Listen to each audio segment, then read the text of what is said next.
There's just 3 weeks left in the CFL's regular season, and the playoff picture is starting to take shape.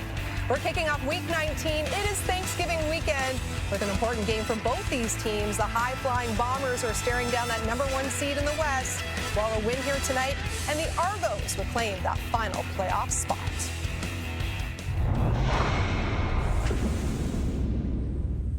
It's Friday, coast to coast.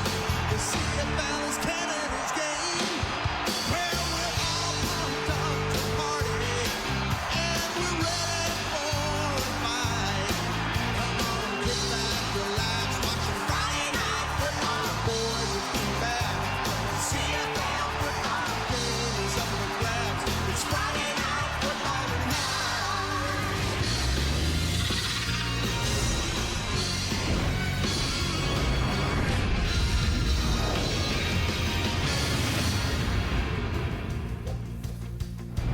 Brady Bowe is back, and the big man had a season best 147 yards last week in the last 3 games, averaging 19 carries for 120 yards and 3 touchdowns. But now he's going against the stingiest defense against the run. Let's see what he can do tonight.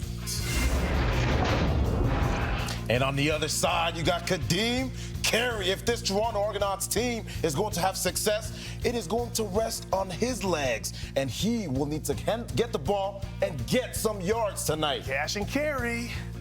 I got that guy, Tyrell Ford. And yes, he has 7 interceptions, the young Canadian. But more important than that, the confidence of his team. This young cornerback, they leave him alone in any situation. They trust him, and the confidence, you see it. I love that young man. And Chad Kelly is hoping his domination of the West continues. The Argos QB 8-1 in the regular season against the division. He'll be making his first ever start in Winnipeg tonight, with Toronto eyeing those playoffs. Friday night football. Let's get Week 19 started. Thanksgiving weekend. As you can see, we've dressed up for the occasion here. I'm your host, Laura Dyke, and we've got Enoch Mwamba, Davis Sanchez, Milt Stiegel, as well as Paul LaPolice. So we've got a full house here, and this is what we want, right? The regular season winding down, meaningful games on the schedule, and this game has big implications for both of these teams when it comes to playoffs, when it comes to playoff seedings. And with more on that, let's head to Winnipeg, where we find our John Liu. Yeah, Laura, that's Bombers fans here expecting big things tonight, because after reeling off 8 straight wins, Winnipeg can clinch its 4th straight division title and earn a bye to the West final with preferably a single point tonight, as opposed to relying on Saskatchewan to potentially lose tomorrow night. Meanwhile, the Argos can clinch a spot, a playoff berth with a win this evening. So again, like you said, playoff implications for both teams this evening. And the theme of the night is ground and pound. Irresistible forces running into immovable objects. Kadeem Carey going up against the stingiest defense in the league, and the Bombers countering with the league's leading rusher and MOP candidate Brady Oliveira facing the toughest run defense in the CFL. And speaking of MOPs, as you said, Chad Kelly will make his first career start against the Bombers. He said yesterday that he's still trying to find his rhythm and timing after his first 6 games of the season. And you just know that the Bombers defense, they are looking forward to showing up and showing what they can do, because they did not like what happened the last time they faced Chad Kelly, and that was in the 2022 Grey Cup, Laura. All right, well, the Bombers hoping to follow in the footsteps of a couple of teams that began the season 0-4 and then went on to win the Grey Cup, like those Stampeders, 0-3 back in 2001. They actually fell to 1-4 at one point, but yes, they were the champions of the CFL by the end of the season. The most recent team to do that, well, that was the BC Lions, 2011. They began 0-5 before rallying, getting things right, and winning the Grey Cup. We know the Bombers started 0-4. Week 8 against the Argos, they fell to 2-6, but boy, has a lot changed since then. The Argos 4-4, fighting for that playoff spot, while it's been cruise control for the Bombers. They've won 8 in a row. How did they turn this thing around, Milt? What was the key to the turnaround? Well, the key is an individual who doesn't even step on the field, and that's head coach Mike O'Shea. This team follows his lead. He's always calm, cool, and collective.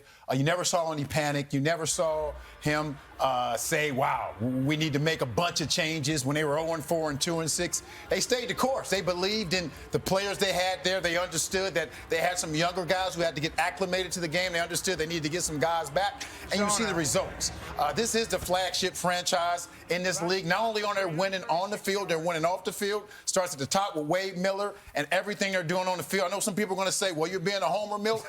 But I speak two languages. I speak English and I speak facts. And right now, I'm just speaking facts, how this organization is ripping it up. And if anybody else wants to come for me, you know how to get at it. I literally was just about to call you a homer, and you called yourself a homer. But you are speaking facts, and what they've done has been really impressive.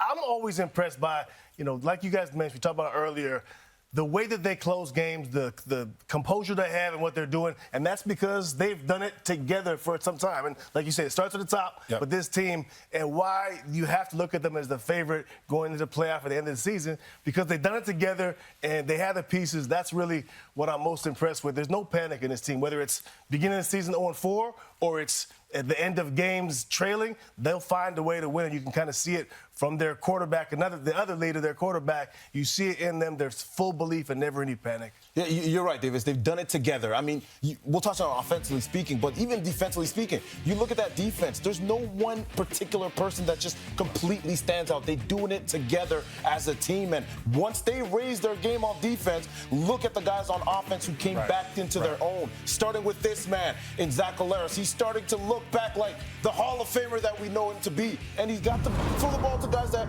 were confident, that were consistent, guys that have done it over the years. And Nick Dembski, Kenny Lawler came back, he turned it on, and of course, as soon as Brady Oliveira started running the ball and scoring touchdowns as well, this team is extremely hard to beat, and this is how they got to where they are today. That's really, go ahead, Laura. I was just going to say pass protection the last time these two teams met, because Collaros was sacked five times in that week 8. But again, it's like two different teams that we've been watching here and two different Zacks as the season has progressed. Yeah, I look at we talk about the offensive weapons. You don't know, you name those names. You don't know, and this is why they're so great. You don't know who's going to step up. You don't know who's the one you take away. Obviously, it's Brady O, but then you look at Dembski and Lawler and Zach. It's just, there's so many weapons, and they all step up at different times, and that's the way they're built. And this is not going to be an easy task for these Bombers to wrap up the West tonight. We know these Argos, they're fighting for a playoff spot. They know if they win this game, they've locked up that spot. And you don't want to have to go into next week thinking about, we got to win next week. They want to try to lock this up now and allow Hamilton to go ahead and take themselves on home. So this is not going to be an easy task. Chad Kelly, first time playing against the Winnipeg Blue Bombers, and you know he's going to try to go out and showcase his skills. I mean, they're one of the best teams in the league right now. But if there's a team that can challenge them, it is the Toronto Argonauts. We knew you would say that. We knew you would say that. I'm just speaking facts, Mill. Things are getting testy here already. All right, well, we know with that Bombers team, the secondary has been a major bright spot as of late as well. The group allowing the fewest passing yards per game, and Tyrell Ford has been right in the middle of all the fun. More on that when we come back. This offense runs through Brady Oliveira. He's the most important person on that offense. Towards the end zone, and he's in. 1,000 yards and his first touchdown of the season. Gets it down to Oliveira. Does a whole lot more with it. Brady Oliveira, touchdown! An awkward dance going on again. Well, some sort of chicken box or something. A lot of chicken dancing going on in Winnipeg. On that chicken box.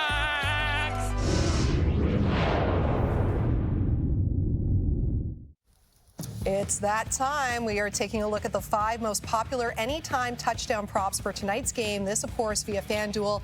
And you'll notice a bit of a trend here. We're heavy on the Bombers as 4 of the top 5 picks represent Winnipeg, including that defense to score a touchdown tonight. Chad Kelly, the lone representative on the list for the Argos. So that's what the public is thinking. We want to get more specific here. Our anytime touchdown picks. I'm not doing well. I'm hoping for a rebound here. I know, we can all laugh about that. But Enoch, you're up first. Who do you like tonight? I want to go with a guy, Laura, that I don't think people are thinking about. Is it an Argo? It is an Argo. Oh, no idea. Okay. What? I'm sorry. Can I make Okay. my Yeah. pick, Sorry. please? Sorry.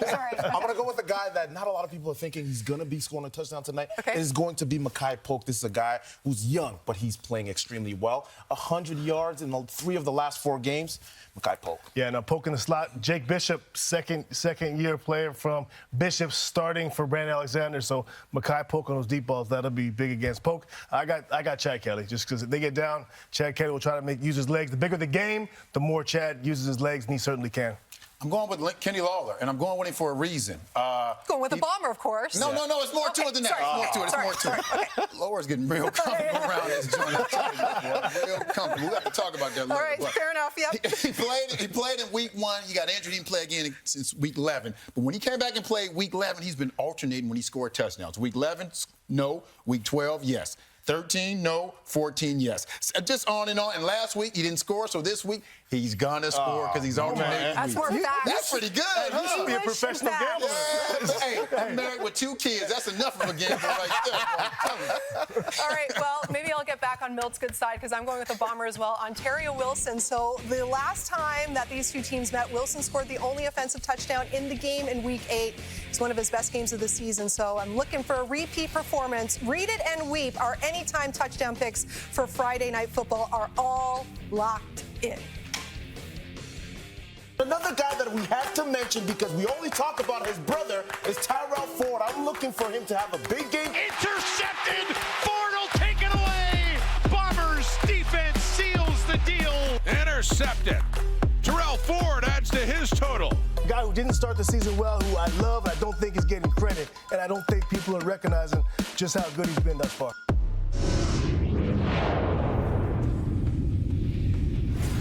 Tyrell Ford is trying to do something a Canadian hasn't done since 2002, and that's lead the CFL in interceptions. He's got 7 of them, 1 shy of top spot, held right now by Saskatchewan's Roland Milligan Jr. Davis, well, he knows a thing or 2 about that. His 9 picks were the most in the league in the 2000 season. He even ran 2 of them back for touchdowns. Don't worry, Davis, I remembered that. So who better to talk a little Tyrell Ford than Davis, who joins Paul LaPolice now for Coach's Playbook. Yeah, thanks, Laura. It was real important that Davis got in. Yeah, there were 2 pick sixes in there, guys, so hopefully the fans heard that. I talked to Jordan Younger this year earlier and talked about him about what he loved about this young football player, and he said 2 things. His speed and his football IQ, Davis, was what he thought was outstanding about him. Yeah, he could break. What I love about him, Lapo, those things, he also breaks as well as anyone I've seen recently. He gets out of his break really quickly. He's fast. And if you watch him, he always plays with his butt to the sideline. The one thing they'll tell you as a DB, stay square. Don't turn your butt to the sideline. Stay square as long as you can. But it's different when you're a field corner because you can see everything, and that's what he does very well. Back to your instincts. Right here, he's outside leverage, and you watch. This right here, this formation is tough because a lot of field out here. He flips his hips and breaks that close. That 5-step close is as good as it gets. You see all the time when he comes out on those. Football IQ, there's the pattern concept you can see. What he understands is that the quarterback, he wants to throw this underneath throw. So what does he do? He says, hey, you're not going to throw the deep one. I'm going to sit underneath, make the play underneath one. That's what's great about him, his ability to recognize pattern concepts. And when you're to the wide side of the field, Davis, as you know, you got more time to react to that stuff. He's got a lot of trust in his speed. He's always comfortable because he stays on top. You see right here, same thing. He's watching this coming out of this break. This is tough to flip your hips and come out with the speed he does. And he always understands when to go for the ball, when to secure the tackle. Extremely important for a corner as well. You watch this exact same pattern concept. About 8 weeks later, what's he do? I flipped the screen so you can see it. He says, hey, you're not going to throw the deep one, so I'm going to bait you and break underneath. This is a couple of weeks ago. Saskatchewan's driving to win this football game, so he makes the play on Notice he's always had his eyes looking at number 3, number 2, and the quarterback. That allows him to see things and make plays, and he's always comfortable. Yeah, and for Toronto tonight, very important. You know, Toronto's got Jake Ceresna, tied for first in the CFL in sacks. He also is going to have to be a great player inside to stop the run of the Bombers. And again, the Argos, you know, last 3 games, 30 points a game. So this defensive battle is going to be awesome between the Bombers and the Argonauts offense. We're excited for the game. You can tell both Davis and I put our 3-piece suits on for this game, Laura. On that one, yeah. Thank you, gentlemen. Let's keep this defense conversation going now, but let's turn our attention to those Argos, the visiting team tonight. And here's linebacker Wynton McManus with John Woo.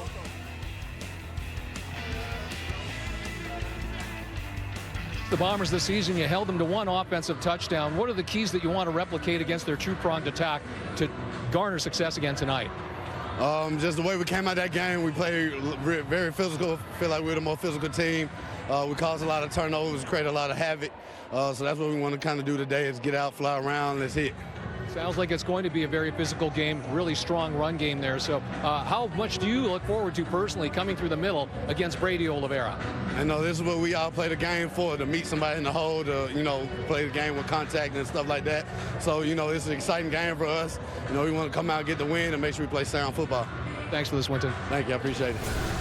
Now the strength of this Argos defense is definitely stopping the run. Toronto has allowed the fewest rush yards, giving up just 75.5 per game on average. But tonight, yes, it faces a big challenge in the CFL's leading rusher, Brady Oliveira, who just happens to be coming off his best game of the season. Enoch Milt, what will be the key to limiting the damage here tonight? Well, these Toronto Argonauts are going up against the best running back in the game right now, and they have the best running defense. So I'm going to defer to a man who used to stop opposing running backs, Enoch Muamba. What do they need to do to stop Brady Oliveira? It starts with the physicality, Milt. It starts with the physicality up front. And this team has the guys, the pieces up front. You got Jake Seresna up there that wreaks havoc. And Coach LaPolice already talked about it. He's tied for first in the CFL right now with sacks, but he also plays the run. Got Ralph Hall, who's a young guy who also plays very physical in there. And you got some two guys off the edges who in Robbie Smith, as well as Falarin Orimolade,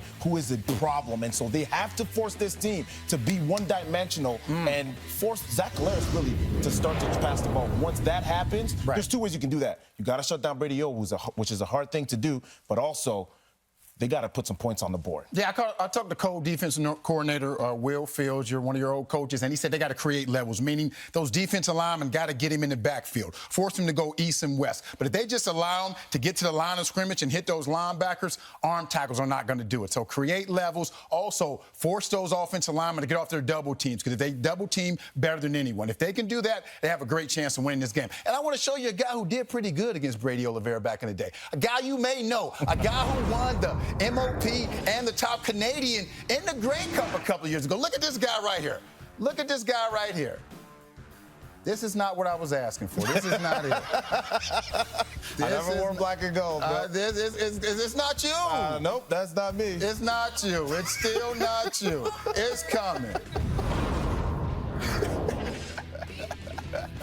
It's coming, I promise you. Here it is, Enoch Muamba. This is how you tackle Brady Oliveira. This is how you do it. Look at him. He sheds the block. Oh, he misses him. Oh, my goodness, Enoch. What the heck happened? I can't believe you're doing this to me. You win some, you lose some, Mel. You lost that one, Enoch. You see the guy on my back? No. Did you see him on my back? You got pancake. Put some syrup on you, baby. Pancake You got have to be on my back, Mel.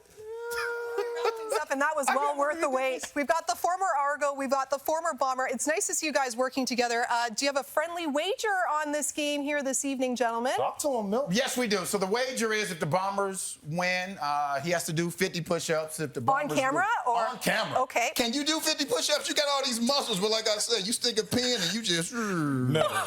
Can you do 50 push-ups? No. Can you do 50 push-ups, Enoch? I don't even have to answer that question. Can you do If looks 75, could kill. Enoch? I don't know about 75. But you got no weight to carry, so it's easy. So is it the other way? If the Argos win, he's got to do 50? He's got to do 50. He actually talked about growing his hair. Growing his hair. That's what he did say. He mentioned that. I don't know if we're going with that, though. We won't go with that in this game. I mean, we're supposed to be impartial, but, let's go Argos if that's the case, then. We'll continue to get you set for the Argos and the Bombers, the Milt Enoch Bowl, as the Week 19 opener, as our pregame show continues here on TSN.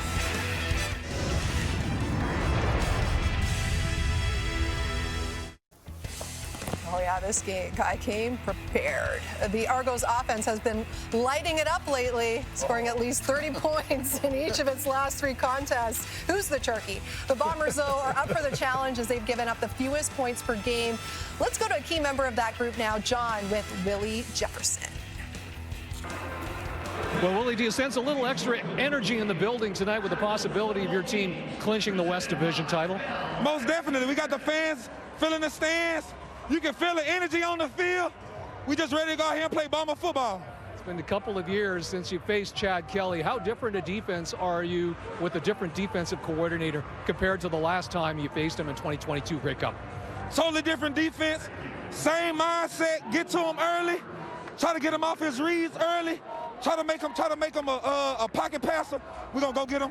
We're going to give the ball back to our offense and let Zach do his work. Thanks for this, Willie. Thank you. Let's go!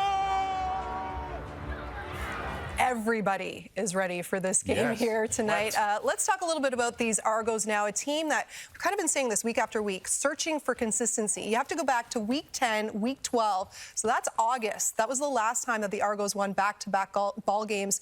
Obviously here on the precipice of making the postseason, just need one win in their last 3 games. If and when they make the postseason, do you have any concerns about this team? I don't know if we should start with Enoch, but we are. Here we go. Listen, Laura, I truly believe they have the pieces in that locker room. They have the guys, and like you mentioned, it is about consistency. And once they find their way, I'm not worried about at all with this team. They have the defense to do it. They have the offense to do it as well. And one of the things that I think Chad Kelly brings to the table, Chaz, you touched on it earlier, is the fact that he can extend plays. And when he does that, it's tough on any defense to stop him. But I will say this. I did play for Winnipeg as well back in the day, Mill. Oh, my goodness. And I know what it's like over there. They will need to put up points early because if they don't, it's going to get ugly.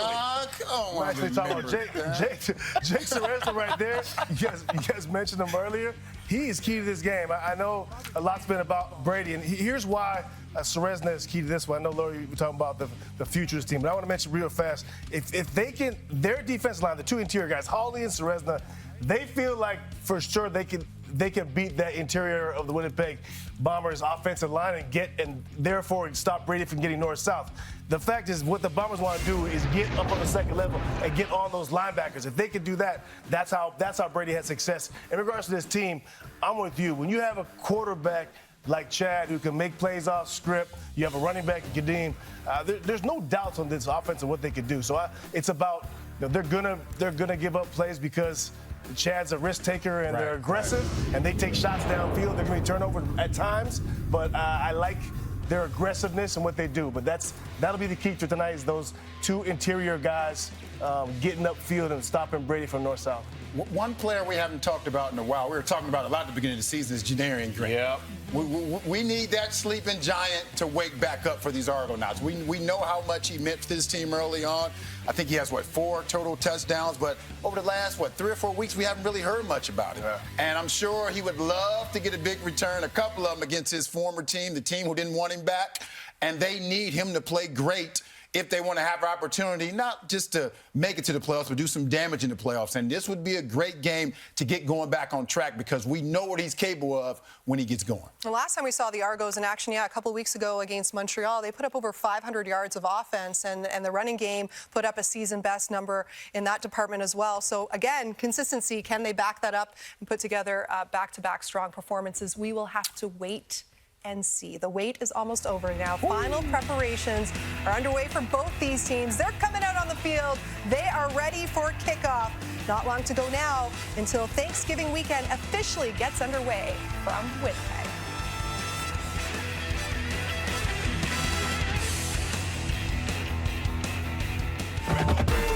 Here we go. Here we go. I thought you want that action, boy. Here we go. Here we go. Here we go. And we ain't laying down now. Here we go. Here we go. Here we go. I thought you want that action, boy. Here we go. Here we go. Here we go. And we ain't laying down now. Here we go.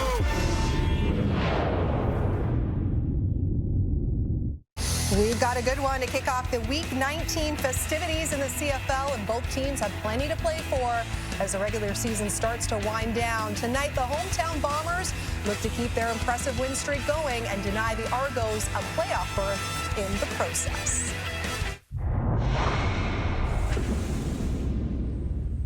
It's Friday, coast to coast. The CFL is Canada's game. Where we're all pumped up to party,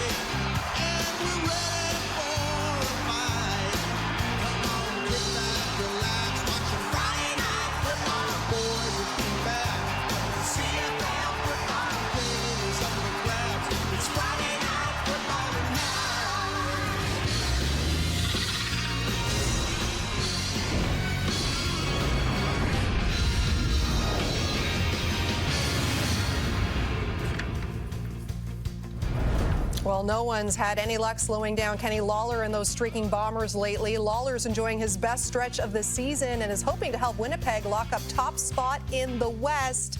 While the Argos offense, led by Kadeem Carey, racked up a season-high 234 rush yards in its win over Montreal 2 weeks ago. Another victory here tonight, and Toronto will be playoff-bound as well.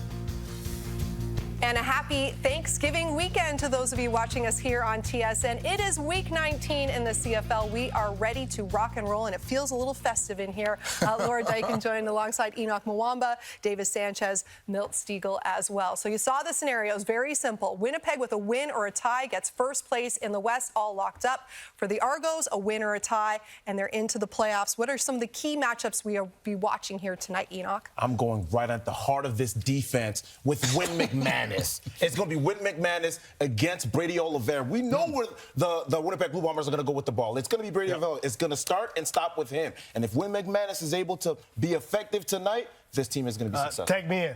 Get in. I'm going to tag into that. Brady always is the key, but here's what it is. His big runs, a lot of those come off of the offensive linemen getting to the second level and getting those double team blocks. So my key is going to be the two interior guys, Serezna and Holly for Toronto, getting penetration and keeping those guys off of Winton McManus. Yeah, Chad Kelly has alluded to the fact that he needs to get into rhythm. He's not there yet. Well, I'm sure he's going to try to get there tonight, and the man he's going to try to expose is new free safety, Jake Kelly. Brandon Alexander's no longer there. He's hurt on the one game. They have some great DBs for the Winnipeg Blue Bombers, but they got a new free safety, and I guarantee you Chad Kelly's going to try to expose him with some down-the-field passing. The Argos looking to sweep the season series for the first time since 2015. These teams met back in Week 8.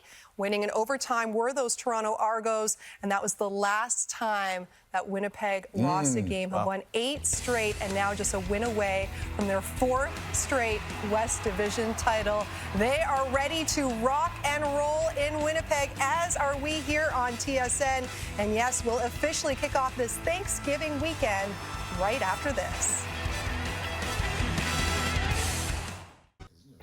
And Brebner of Calgary, Alberta, this is your chance to win big thanks to Save On Foods' $1 Million Touchdown to Win. If a kickoff is returned for a touchdown, you could win groceries for a year. If 2 are returned in this game, you could also win $1 million. Lots of luck to you, Ann. And now, without further ado, let's get Week 19 started.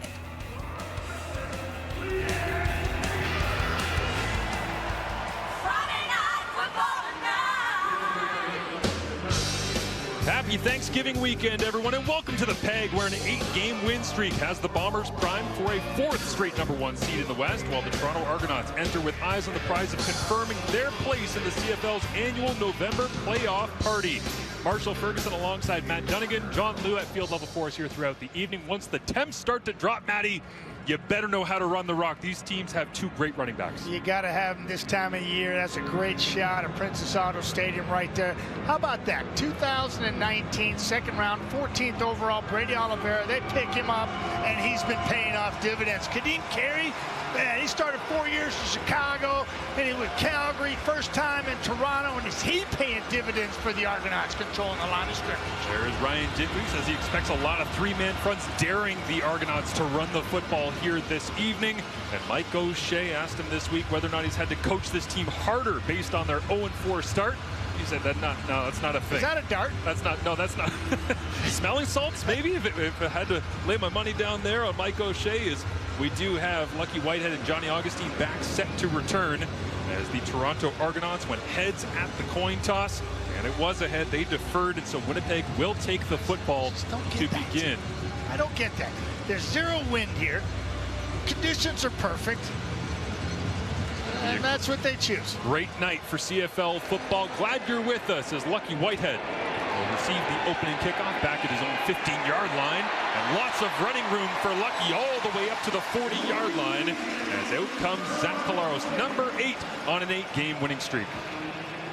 Yeah, he's been special, nonetheless, to say the least here. Playoffs included, 55-16. That's a heck of a run as starting quarterback for the Bombers. Just incredible, the perfect fit he's been to this puzzle here in Winnipeg. 16 touchdowns, 14 interceptions. That helped largely by a 6-touchdown performance a few weeks ago against the Edmonton Elks. Collaros sees blitz on the first play from Tunde Adeleke. Quick screen gets it out. Ontario Wilson. And that goes for a loss as the Bombers starting offense alongside Collaros looks like this. That's a great play by McFadden right there off the top. Bryant Neufeld, I highlighted these big boys down in the trenches for long periods of time. 127 games for Patrick Neufeld and 217 for Bryant. That's where it starts and stops. And Dembski, he's a jack of all trades. Gets it done in so many different ways for the Bombers on offense, and special to watch. Big time, important cog to that offensive structure. Winnipeg Blue Bombers. 2nd and 10 right out of the gate here for Collaros. Has time in the pocket, looks over the middle, and then skips this one into the pink taped ankles here in Breast Cancer Awareness Month in October of Kenny Lawler. Yeah, I'm really not sure, but maybe just a tight throw by Zach Collaros left to right. You're going to see him coming into the screen right across here.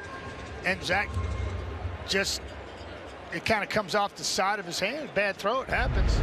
Not very often with Collaros. He's been hot as of late. He's been lining it up, and that was tentative right there. Maybe didn't see it clearly. Been there a gazillion times myself, and you just throw a tentative ball, and that happens. Sheehan ready to boot this one away.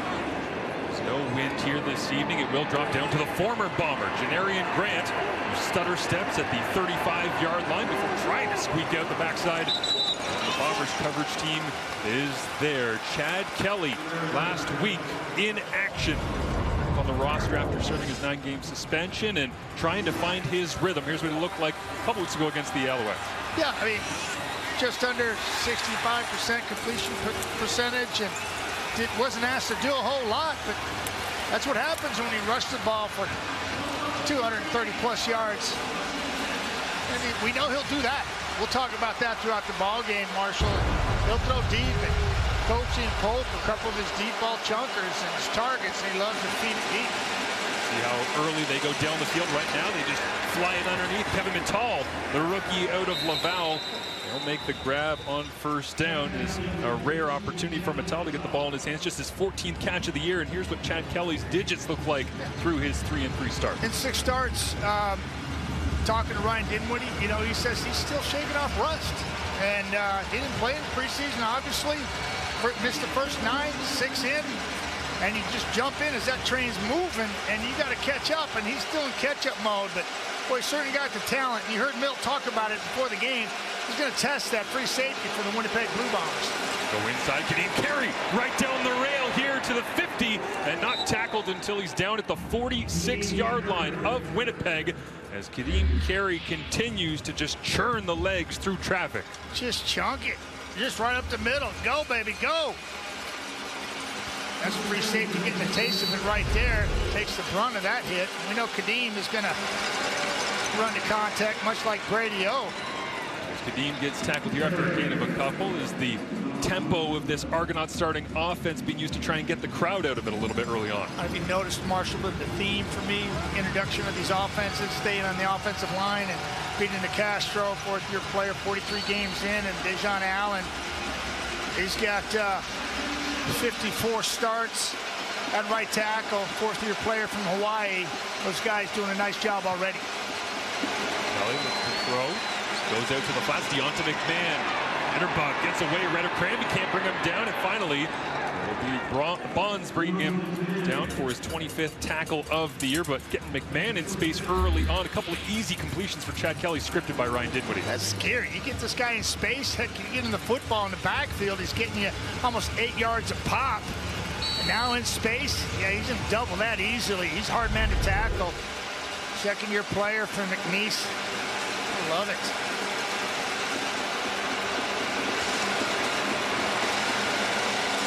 Stays in the backfield here, and Cheers. waiting for the football to come up, and then a massive explosion in the backfield. Jake Thomas ended up running right through Kelly. Not sure he heard the whistles or saw the flags come up, as the Argonauts sideline is furious.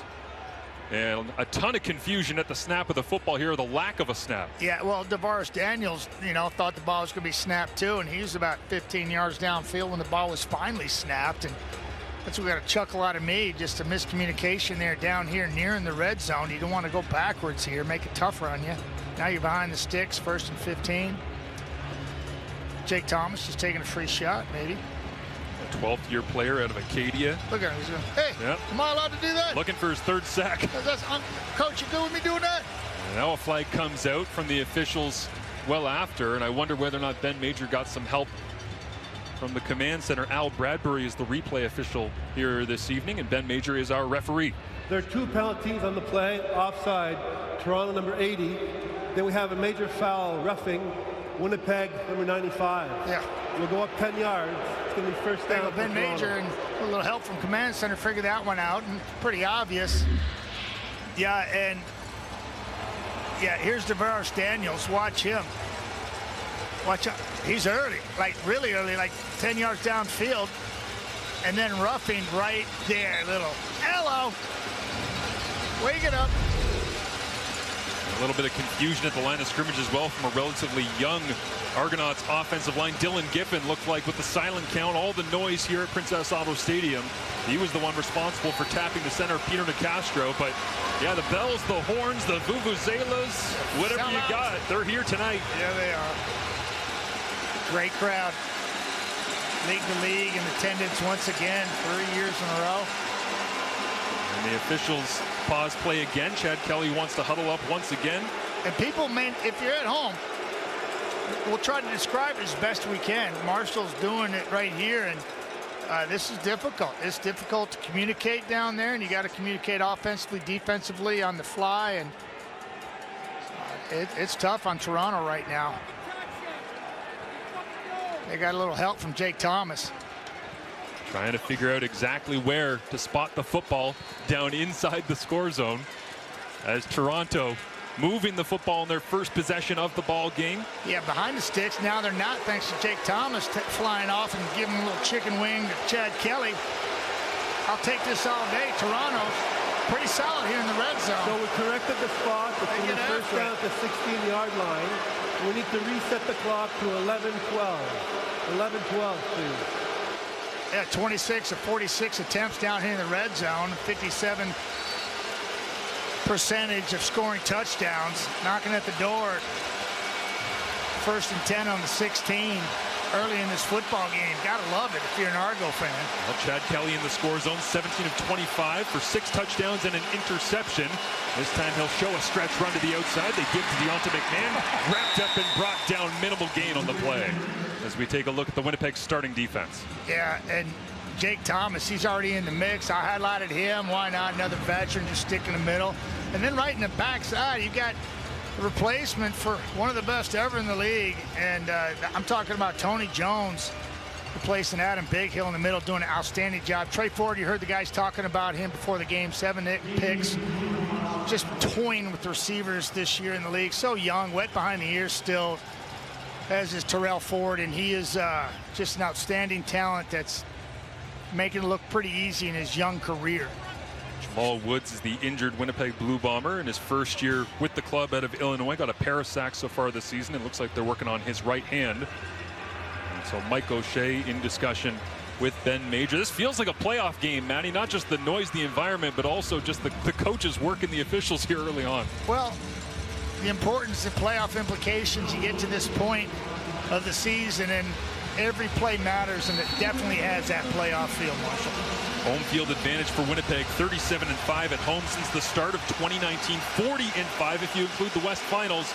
A lot of it's been due to the crowd noise and big defensive stops. Other teams have gotten down in scoring position. Kelly, 2nd and 7. Looks over the middle, low crosser, David Unger, the third, race to the pylon, touchdown Argos. Ooh-wee, I love what they did on the backside to create some time for Chad Kelly.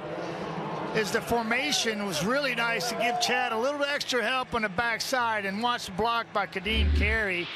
And here's Carey right here, and then watch these guys, Metellus funnel in. Across the field, takes 2.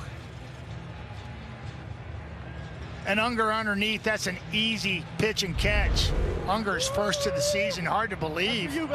Had 0 coming in, it's his 28th catch, goes above 380. That's big time play. I know it gets him on track. First touchdown of the season for David Unger, as he had 3 touchdowns for the Double Blue last year. His first season with Toronto signing in free agency, coming over from the Hamilton Tiger Cats. And Unger will celebrate here in Winnipeg as Chad Kelly fighting his way through the Bombers' noise to get things going here in this first quarter. Argonauts early advantage on the road on Thanksgiving weekend.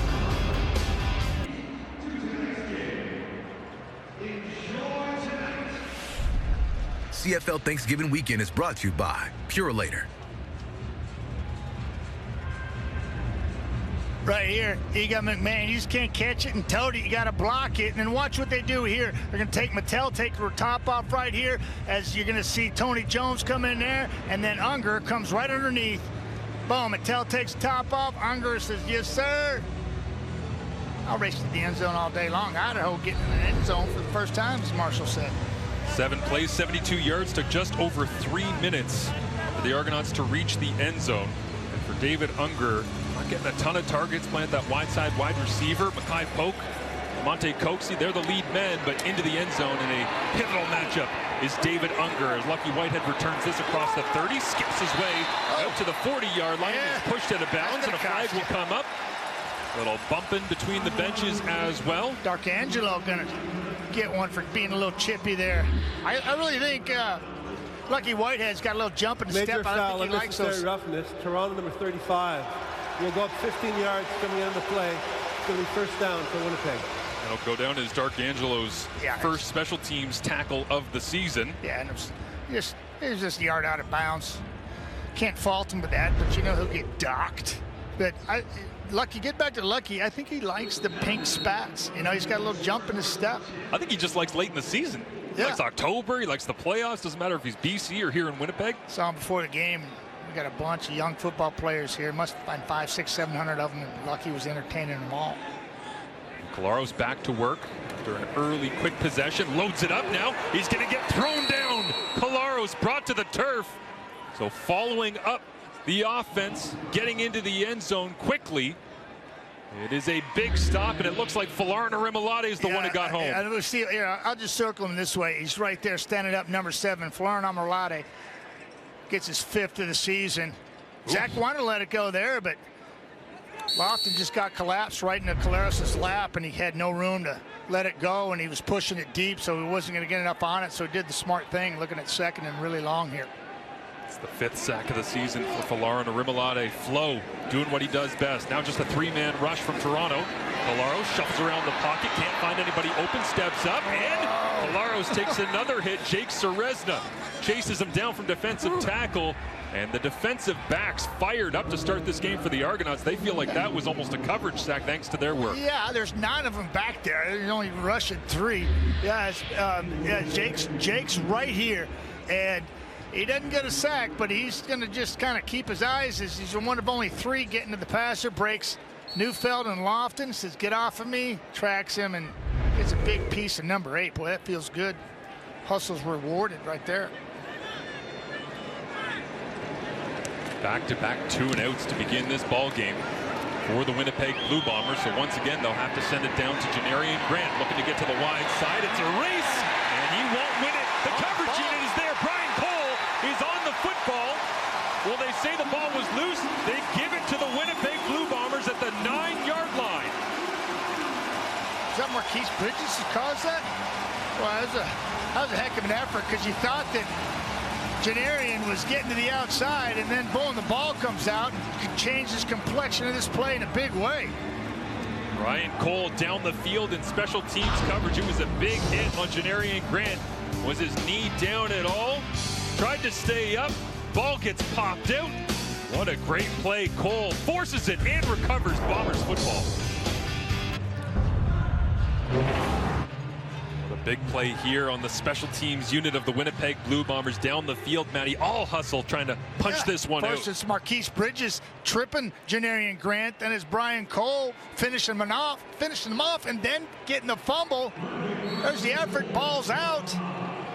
Well, that's a flip of field position right there, Marshall. 48 yards it goes for an offense that's struggling with back-to-back 2-and-outs. Now they'll try to slip Brady Oliveira out into the flats in a race with D'Arcangelo.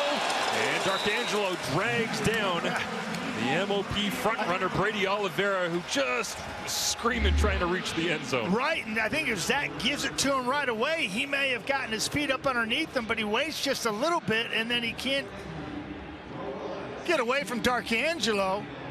First-year player who took that foul earlier in the ball game on the sidelines on special teams makes a nice play there. 4 touchdowns on the season for Oliveira. One of them coming through the air. Nearly had his second, but he gets tackled shy of the goal line. Ball's at the 2-yard line. Terry Wilson comes in here. Colaro stands on the sideline. Short yardage unit is in. Wilson leans to his left-hand side, gets stacked up. Derek Parrish was right there to make the play. As inside Ralph Hawley looks like he got a little bit of a push as well. So here we go, 3rd and goal after the turnover. Is that the effect of not having a Chris Streveler? I don't think if you had Chris Streveler or Tommy Stevenson or any one of Dakota Prukup, any one of the guys that does it really well on short yardage across the league, I don't think that would have helped. I think Toronto's penetration was better than Winnipeg's get off right there. Wilson's first CFL touchdown last week against Hamilton, looking for a second here. Drives the legs, reaches forward. No signal yet at the goal line. And is this a touchdown for the Bombers or a turnover on downs? Toronto is convinced they've stacked up Wilson and Winnipeg. And it is Toronto Argonauts football at their own 1-yard line. 2 plays in a row. Toronto dominated that line of scrimmage defensively. The ruling on the field is the ball carrier was stopped short of the goal line. However, since it's a potential scoring play, this is under automatic review by the command center. Well, all scoring plays are potential scoring plays, automatically reviewed. They will take a look at it back in command. As Al Bradbury will look at it just like Mike O'Shea does up at the Jumbotron. Not sure O'Shea loves what he sees on that one. Here's your best look at it. Wilson, somewhere in the middle of that fray, leans his way forward. We'll get confirmation when we return to Winnipeg. 48-yard flip of field position on the fumbled punt return by Janarian Grant leads to 3 plays in a row for the Winnipeg Blue Bombers, and it ends right here as they're looking at it back in the command center with Terry Wilson trying to find anywhere to get past that double blue wall. And he looks like he's about half a yard shy as they spot it on the 1 right now, and Toronto waits. The ruling on the field stands. It's a turnover on downs. First down for Toronto at the 1-yard line. It's the 3rd score zone turnover on downs this season for the Winnipeg Blue Bombers, Patty. Yeah, that was impressive. 2 plays in a row. Toronto's defense said no. Against a team at in their own backyard, trying to get the crowd back in it. How do you handle this if you're Ryan Dinwiddie? Oh, they look like they wanted to go deep and take a shot. Chad Kelly has some pressure, steps up, slings it over the middle, and that one is hauled in by Davaris Daniels. So Kelly living dangerously in his own end zone, but it pays off. Yeah, Chad Kelly showed a lot of poise here. Coach says he's shaking off rust. I would say that that's long gone watching this poise in the end zone. He's looking for a double move. He's got a seam and a rail.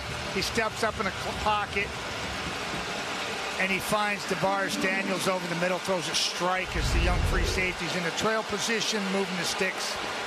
Jake Kelly makes the tackle. Now they go back to the running game as Kadeem Carey gets tripped up, trying to run behind the left side of that Argonauts offensive line. Ryan Hunter playing left tackle here tonight.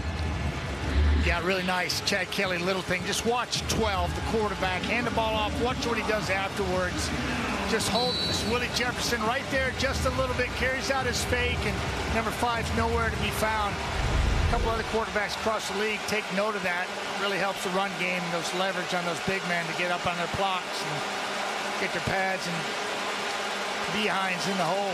Greta Crandy gets credit for the tackle on that play. Now Kelly, play action, flips it inside. Dangerous throw, nearly intercepted. Falls to the turf, incomplete. Tony Jones flying out from that middle linebacker spot. 3rd down Argonauts. Yeah, really not fooling Jonesy right there. He said, it looked a lot like Badham Hill. Adam just always in a, watch 33, stepping up, takes on the big man, falls underneath the sit down. Can't do it much better than that. The only other way he could possibly do better is pick it go to the house. Well, if he didn't go and get it, I think Dietrich Nichols had eyes for it after having an interception against the Tiger Cats at Tim Hortons Field last week. A little bit of pressure here on Haggerty. He gets away the kick clean. Drops down to Lucky Whitehead at the 30. Stutters his feet, tries to get to the outside, turned back inside. Great coverage that time by the Argonauts, finding a way to hold Lucky Whitehead as Jack Cassar was the first man down in the all-white Argos uniforms that almost were chasing down Tony Jones on his way to the end zone. Well, just 3 weeks left in the CFL regular season, then 3 weeks sprint towards the playoffs. All of a sudden, the Bombers are in control of their destiny, but they are staying grounded. With more, here's John Liu. Yeah, well, thank you, Marshall. After the Bombers reeled off 8 straight wins following a 2-6 starts, it'd be tempting to believe that they would be on a real high considering where they were and where they are right now, but that is not so for this veteran club, and as usual, Mike O'Shea is setting the tone. He is saying his messaging throughout the second half turnaround has been, we don't want to arrive, we want to get better. That just means keep putting in the work, and Brady Oliveira says that right now, the way the Bombers are playing, with the defense stepping up and really gelling, Zach Collaros playing back into his usual form, Oliveira believes that it's quite possible that the Bombers could reel off 12 straight wins to capture their 3rd Grey Cup in 5 years, guys. Thank you, John. Yeah, it's interesting to hear Brady say, yeah, we can run the table. Not in a cocky way, just said we're playing that well. As Collaros looks over the top, this one up for grabs. Flag comes out as well. It was Tavares McFadden battling out there. Yeah, nice battle, too. Length on length over there. Big receiver went out of bounds on his own accord and came back in. Kevin Clearsius, the rookie out of UConn, 2nd round, 13th overall this year. The big man, one-on-one with Tavares McFadden. Yeah, both of them 6'2", lanky players. Might have been PI or he goes out of bounds. See how they rule this. But Zach had pressure. Look at McFadden. He just kind of chunks him out right there. That was McFadden pushing him out, escorting him out with that right hand. Pass interference. Toronto number 2. Yeah, it's going to be a 10-yard penalty because of that right hand. An automatic first down, and he escorted the young receiver out of bounds. McFadden is good technique, but he's just got too much of a piece of him and redirected him about 15 yards downfield and out of bounds. Bombers' first down of the ball game, albeit via penalty. So Winnipeg has a little bit of life here. As Tavares McFadden maybe getting hungry to try and find another interception. He's only got 1 on the year, but it was a pick 6 against these Bombers at BMO Field back in week number 8. Kevin Clearsius in the ball game. Michael Chris Ike, the rookie, alongside Clearsius. He's the fullback here as they'll go to the inside running game. And it is Brady Oliveira breaking free across the 35. 29 did not want any piece of that. He says, I ain't doing it. Not sticking my head in there. Not going to do it. Let's just roll right down here, Brady. Let's just go this way. Bam. Press the hole. Take a hard right. And that was 23. That was Benji Franklin. You know, he's 6 foot, goes about 190. Going against Oliveira's 5'10", 230. Gain of 26 for number 20 and a first here for the Bombers to work with. Now Clearsius gets another target.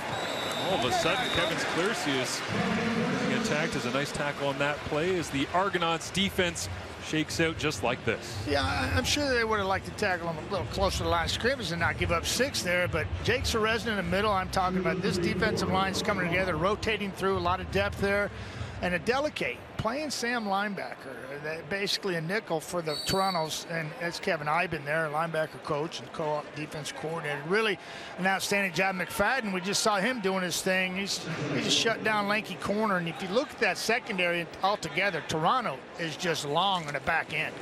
Keep Michael Chris Ike in here to try and spring Brady Oliveira once again. That run is going nowhere. Defense, huh? Up front, that defensive line, Arimalade, Serezna, Ralph Hawley, Robbie Smith.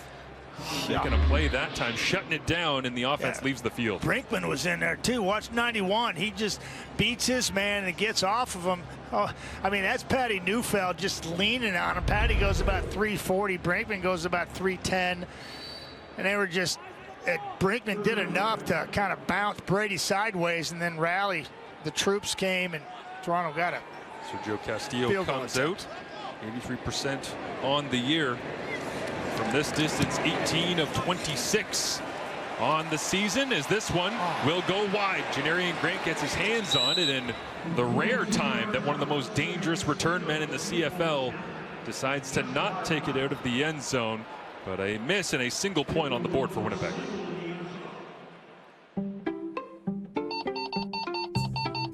Shop over 1,000 new deals every week at Canadian Tire. So the Bombers on the board here on a night where they can get themselves the West Division title for the 4th year in a row in the regular season. First time they'd be able to do that since 1958 to 1962, 5-year span when they won 4 Grey Cups, commonly known as the Glory Days. Well, they're trying to bring those back. Of course, not going to reach that Grey Cup total over a 5-year span, but they want it here badly tonight. And the Argonauts trying to play spoiler. They lean back on their running game once again. A gain of 2 on the play for Kadeem Carey. If you're Jordan Younger, you'll take that all day. Forcing 2nd and 8. So both these defenses dead set on trying to stop the bread and butter, the ground game. You heard John Lou talk about it. They're talking about it in the studio. No surprise. This time of year, Marshall, you said it. People talk about the run game. Establish the line of scrimmage. So far advantage Toronto. Goal line stance. 2nd and 8. Kelly, pressure on, scrambling around, trying to find an open door. Quarterback spies all over him. Cole's there, but it is complete. Where will they spot it? Jean Brissett made the grab, and they'll give him forward progress. So Cole flies in at the last second, but somehow Kelly makes the completion and gets up with a bit of a limp as well. Yeah, well, he probably should have, because any one of these moves, you know, is all hell's breaking loose here, and then you got Cole chasing him, and he brings him down, kind of like it landed on his hip funny. Somehow he managed to find Brissett. It's good awareness, good ball handling too, with securing the ball with 2 hands in that melee, and somehow finding an open receiver. The 7th catch of the year for Jean Brissett as now they go inside run. Deonta McMahon getting a look, but for Brissett, 38 catches last year, 5 touchdowns, and he played in all 18 games. This is just his 4th game played so far this year, but a big 2nd down conversion on that last play. Certainly was. Coming back to the ball hard, working for his quarterback. And Chad Kelly doesn't get enough credit. I've seen him. I saw him at BC a couple weeks ago. 83, and he was under pressure and making plays with people in his face, and there's another example of that. Really fine job of keeping your focus and eyes downfield. Morris Daniels, Tommy Neal to David Unger to the bottom, up to the top they go. DeMonte Coxie taking out the legs underneath. That is the talented Canadian Tyrell Ford sniffing around trying to find his 8th interception of the season. You having any fun yet? Toronto trying to clinch a playoff spot. The Bombers trying to reclaim their Western throne. But after 1 quarter of play, it's Toronto up over Winnipeg here from Princess Auto Stadium. More when we return. The numbers after 1 quarter of play here in Winnipeg. Just a 7-1 advantage for the Argonauts over the Bombers. Last year, these teams were dominant. They kind of combined 30-6 in the regular season. They all thought they were going to match in a huge powder keg of a playoff environment. It didn't happen because, of course, the East Final, but you ended up having, of course, a big matchup here to kick things off, and it feels like it's long overdue. Yeah, and it does feel like a playoff game with the intensity in the crowd, and everybody's enjoying it. And those first quarter stats don't look like much, but we anticipated a hard-fought battle in the trenches, and that's kind of what we're getting.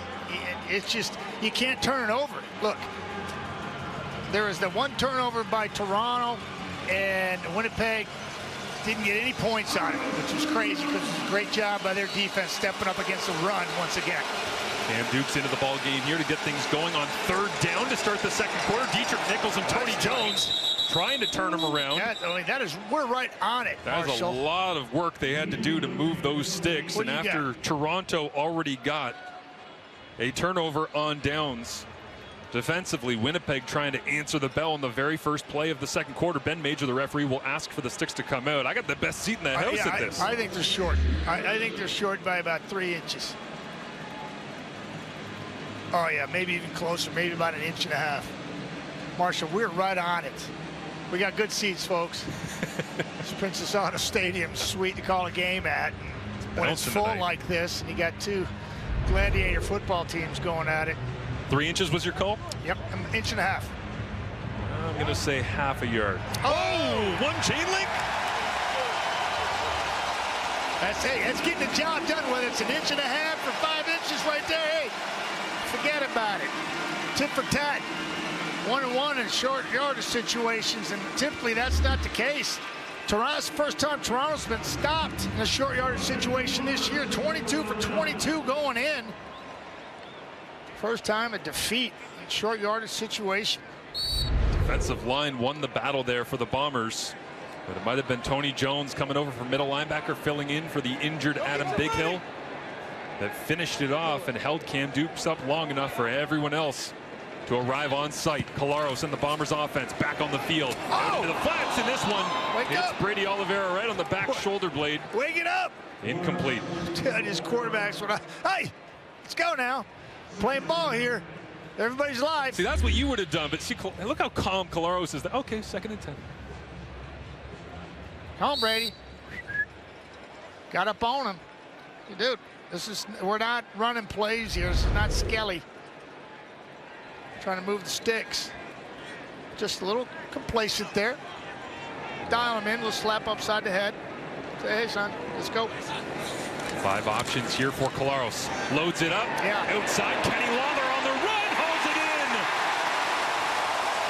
Right in front of Royce Metier. Couldn't get there from his free safety spot. And a couple of weeks ago in the 6 touchdown performance, Lawler had 8 catches for $130 and 2 touchdowns. This is another huge chunk play from 89. Yeah, so to your point, Marshall, to your point, just watch this guy do his thing. Yeah, and Zach. Bang, beautiful. It was just a deep corner. Ball was laid out there before he was in his break. Zach knew exactly where 8-9 was going to be. And a 49 on the play. Lawler's longest catch of the season, 55 yards. Close, not quite. All that matters, it's a big play offensively for a team that started slowly here. Now they go back to Oliveira, trying to atone for his mistake a couple plays ago, right up through the middle of that Argonauts defense, which holds up once again. And they'll send in Wheatfall, Ontario Wilson, Kevin Clercius in as well, as out comes Michael Chrysyk, Tui Ellie, and Lucky Whitehead. So wholesale changes here on 2nd down. That was impressive. Can you do that 3 times really fast? That Stick was around. like 5 guys in a row. Wynton McManus staring it down in the middle alongside Tunde Adeleke. Boy, I saw him down there in that short yardage situation when they stopped Winnipeg last quarter. He went flying over the top. Amazing. Colaros, stutter, get out of the pocket, back pedals, and all the way down at the 22-yard line. Call the cops. The Brinksman has arrived on the scene. This is fun. There he is right here, folks. Watch 91 do his thing. Get there. Fighting 2. Dobson. Keep working. Get off of me. Oh, now it's time to feed. Now it's time to dance. Boy.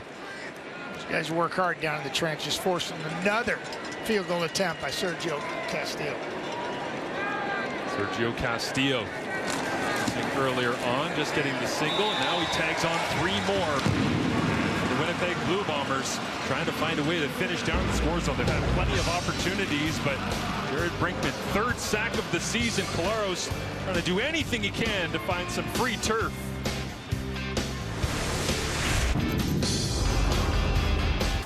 Brave presents the next chapter in the Batman saga, starring Academy Award nominee Colin Farrell.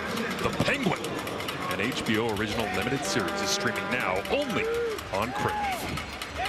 Serious stuff.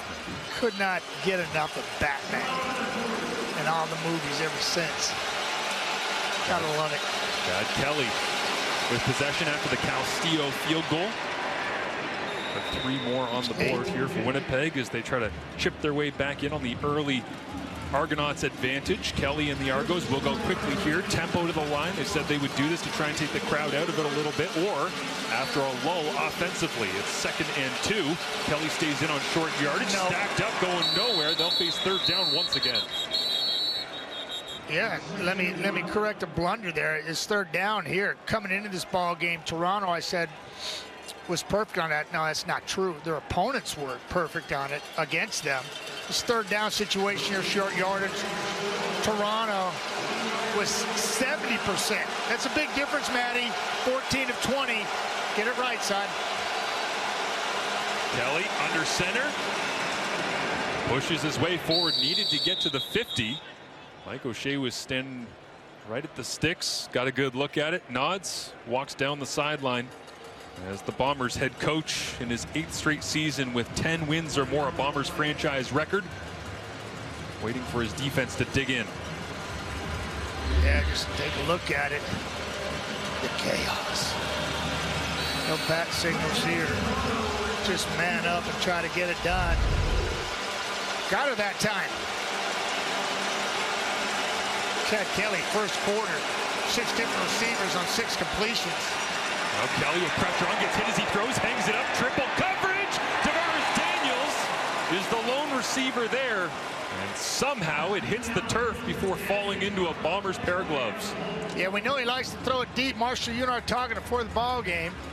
And he gets popped for trying to pay the price of pushing the ball down the field. Sometimes you got to hang on to it too long. When that happens, things in the back end kind of get cloudy. And watch Chad here. He's got pressure in his face. Boom. Good solid hit. Below the waist. That's Haba getting it done. And he got DeMaris Daniels right down the seam. Deep corner. Holmes says, no, not today. Ford trying to play free safety underneath that and wait for the ball to fall down to him. It didn't, so now Kelly gets to play 2nd and 10. Goes underneath Kadeem Carey. And he'll be wrapped up. Brian Cole right there forces the punt from Toronto. Have a game. Brian Cole have a game. Teams, defense, more you can do. Mississippi State product. Check it down here, trying to let Kadeem Carey work some magic. He kind of fumbles it a little bit as he doesn't get out of his break well after catching the ball. And Brian Cole says, ha, there, seriously? And now Chad Kelly, 8 completions, 8 different receivers. He's running out of people to throw the football to at this point. Everybody on the depth chart. Marshall, get down there. High hanging punt. Lucky Whitehead waits it out at the 5, catches, and immediately tries to gain some ground for Colaros and the offense. It'll be a return of about 11 yards on the play as Brady Oliveira and the Winnipeg Blue Bombers offense back on the turf. Oliveira, #1 in the CFL with over 1,200 rushing yards in the 3rd year in a row, going past 1,000. Number 8 all-time for the Winnipeg Blue Bombers at 4,218 yards. And number 20 leads the CFL in yards from scrimmage with over 1,600 this year. Here's what he looked like last week at Tim Hortons Field. Well, just watch his shoulder pads. They're always going north and south.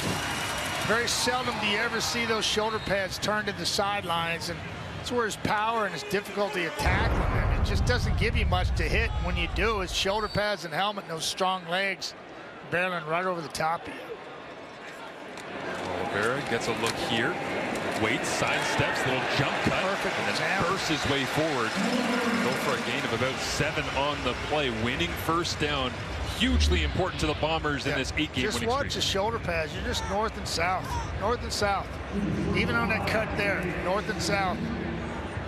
Of course, he got spun sideways with Hansen there, ripping him that way, but it's a good get right there. Take 8. It's like 37 now. 4 carries. How about this rookie package the Bombers have been running so much this year with Kevin Sklercius and Michael Chris Ike coming into the game? It's run heavy with those 2 big bodies. As you see Ike lined up at fullback motioning across. Dude, he looked like he was still in the States with that motion. Yeah. Yeah, he's like, I'm gonna get over here and be like a robot. Well, reading into it right away. Toronto all over it that time with Michael Chris Ike in the backfield as Brady continues to get plenty of touches in this game, just like he did back in week 8 in the overtime loss against Toronto. He had 19 touches for 150 yards. Wasn't enough that night, but he's certainly been putting in work all year long. Look at Carey, going to go over 2,000 or 1,000 2 years in, or yeah, twice in his career. Needed 36, 34 coming in the ball game, just 2 shy of it. Arizona State lit it up down there.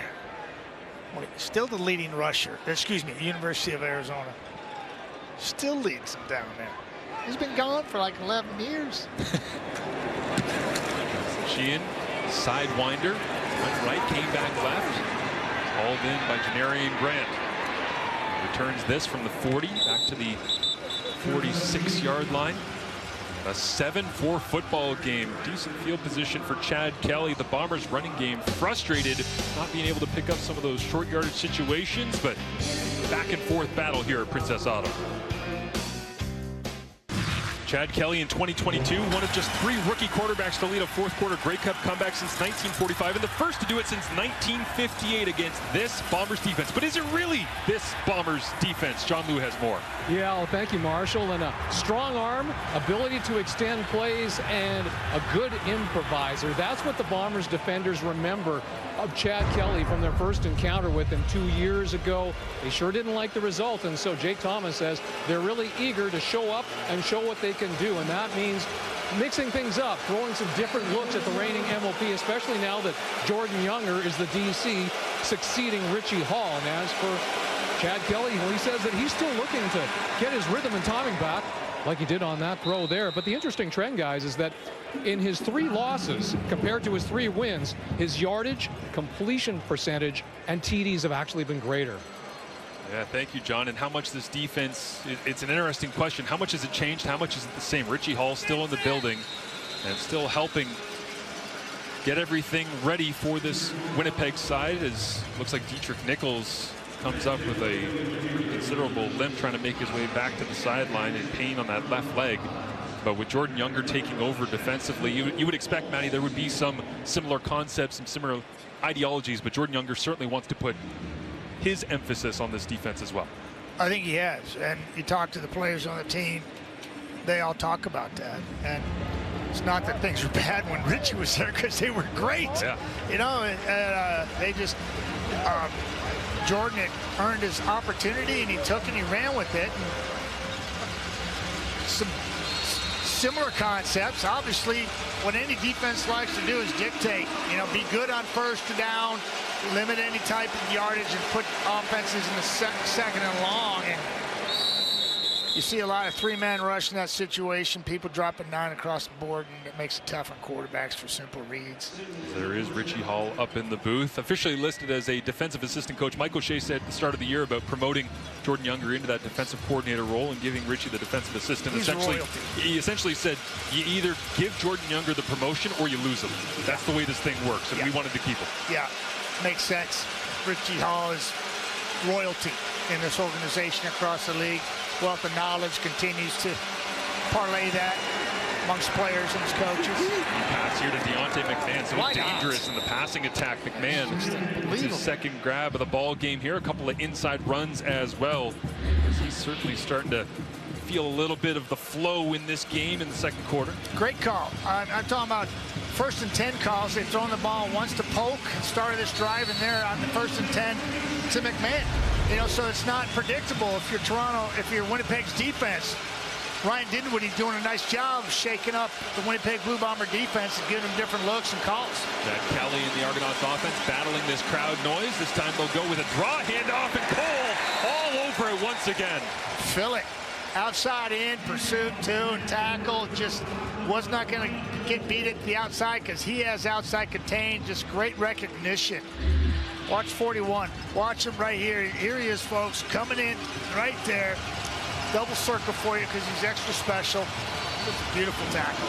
Some coaching tape right there. That's clinic stuff. Yeah, man. Outside leverage, just keep it inside. Beautiful. Oh, balling out here. Shrink the field. 5 receivers for Kelly. Now whistles come. Look at that. And this play never happened. They're dropping 9 again. Timeout, looks like Winnipeg. A timeout was called by Winnipeg before the snap. Now, I mentioned as well with that Jordan Younger, Richie Hall conversation, what a message that sends to your entire locker room about having no ego. When Richie Hall, who's the leader of that group, decides to say, yeah, that's fine, I'll go upstairs, Jordan, you do your thing, but I'm going to stay here because I love this group and I love what we're about. Yeah, just look at both coaches. One up in the box doing his thing, just wisdom up there. Parlayed down to Jordan Younger, who's got plenty of that himself. A lot more energy, too, guarantee it. You need that. 2nd and 11 here. This is where you want to be if you're Winnipeg. See if they are going to drop 9, rush 3. Got Kelly with the crowd noise coming in. 3-man rush, gets hit as he throws again. Hangs up, and Unger was right there. Canadian on Canadian. Tyrell Ford knocks it away. It won't be the interception that he's been racking up throughout the year, but certainly forced the incompletion on Unger. Just football player on football player. There's Unger there, and Tyrell Ford's right over the top of him.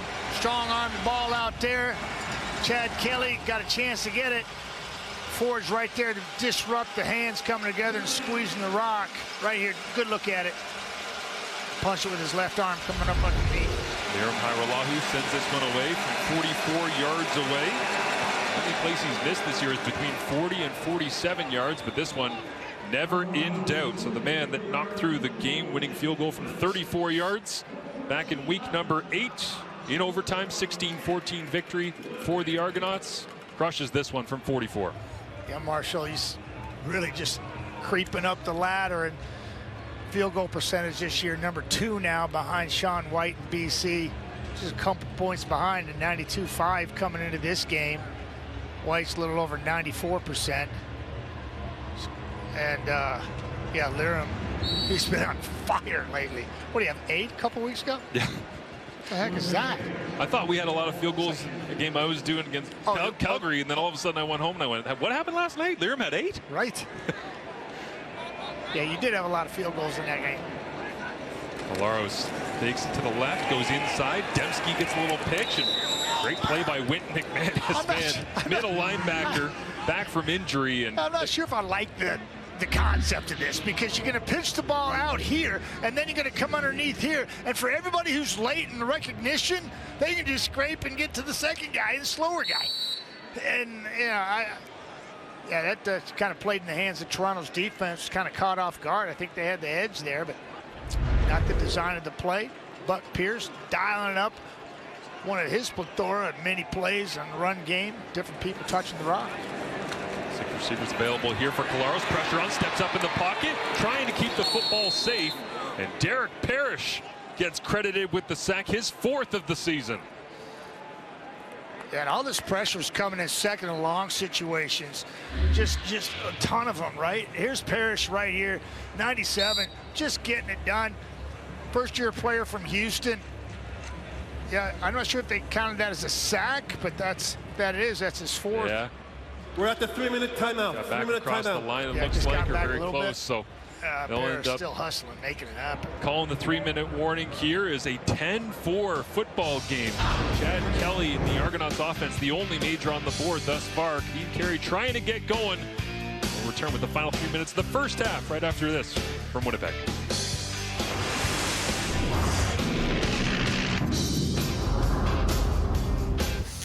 Turkeys, lots of turkeys, lots and lots of turkeys. If you missed our pregame show, we've got a friendly wager here between Enoch, the Argos, Milt, the Bombers. What is it, 50 push-ups? 50 push-ups. 50. Yeah, you got to start warming up. Someone's got to start warming up. All right, let's get you back to Winnipeg. Warm up.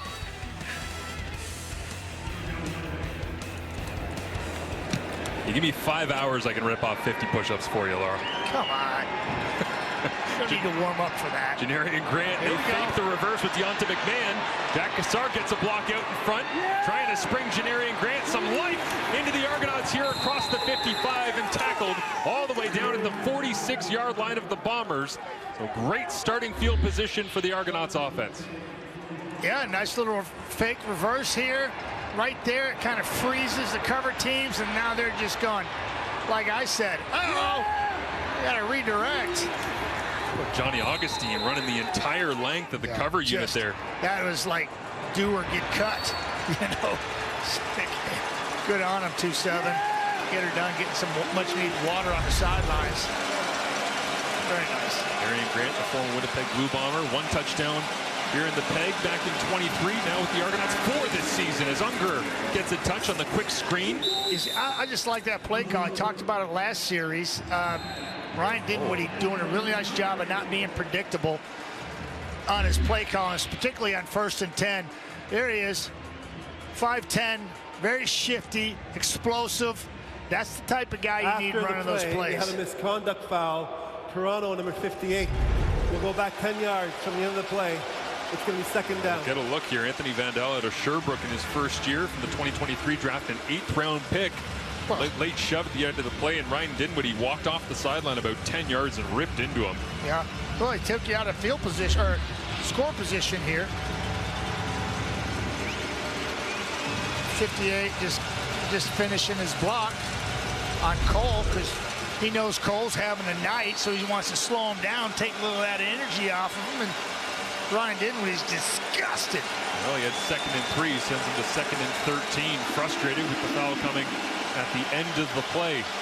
Zach Collaros washes on from the Winnipeg sideline, hoping he gets the football back here before the end of the first half.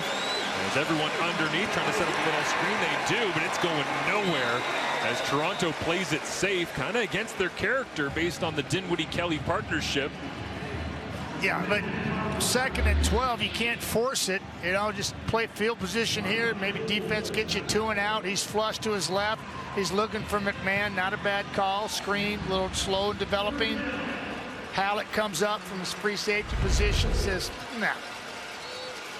And the conversation continues. There it is. There it is. Just getting it out. Just, Hey, this here is when you listen to what the coach is saying, not how he's saying it. Whitehead inside his own 10-yard line. Lucky doing a good job. Not explosive returns like the Janarian Grant burst that we saw just a few minutes ago, but knifing ahead for 5 to 10, maybe even 15 yards, return after return, trying to carve out as much as he can for this Bombers offense. Yeah, and this is typically where Zach Collaros led offense, and particularly here at Princess Auto Stadium, where he's 55 and 16, including playoffs, as a Bomber quarterback, where he will just take the ball, go down the field, score, and go in the half with the lead. It's like, what just happened? You know, I can see it happening. I'm not predicting it. I'm just saying that we've seen it many times here. Bombers offense in this 8-game winning streak have certainly looked more like themselves, statistically and just to the eye. As Oliveira lunges his way forward here, that front of the Argonauts doing a great job, and Wynton McManus filling in once again to help on that one as we see Zach Collaros and 2:01 remaining for number 8, and the way he's been playing over these last 8, it tells you a lot about his resiliency after that 0-4 start and then 2-6. Yeah, those are special numbers. That's what they call a heater. It's a big-time heater. And he's as cool as they come. A certain Matt Dunnigan once upon a time in 90-91 with the Argos had 8 straight wins as well. Yeah, you know what that feels like is now Dembski over the top, little miscommunication. Metier right there as Milton was man-to-man with Dembski trying to run that deep over crossing route, and Zach just missed that one. Yeah, this is from the free safety's perspective. You can see Dembski crossing the face at 2-7 there. Mechie a little late. Ball was a little errant. Zach knows it. He says, dadgummit, that's not me. I got to make those plays. 3 first downs in this first half for Winnipeg, 6 2-and-outs. It has been a grind as Jamison Sheehan lofts this one into the Winnipeg sky. Janarian Grant at his 40 crosses the 50 and skips his way forward for a 13-yard return. Gotta love some jelly roll, huh? That guy just sings from the heart. Well, minute 26 remaining in this first half. 10-4 the advantage. Toronto over Winnipeg. 4-man rush. Kelly looks to his left. Now has to scramble. Tries to get away from the pressure. Can't get his throwing arm free, so Kelly uses the wheels. A little reminiscent of that 2022 Grey Cup. He came in and was one of just 3 rookie quarterbacks to lead a 4th-quarter Grey Cup comeback in the last 78 years. Yeah, and this is scary. You know, Kelly's 6'2", goes about 230, and he's just humming down the line here. Then he does some type of crazy MLB playoff slide there on the sideline. It is playoff season, Matty. He's safe. Slow out of bounds. Clearly out of bounds, as John Jenkins always used to tell me. That's when stuff gets ugly in a hurry.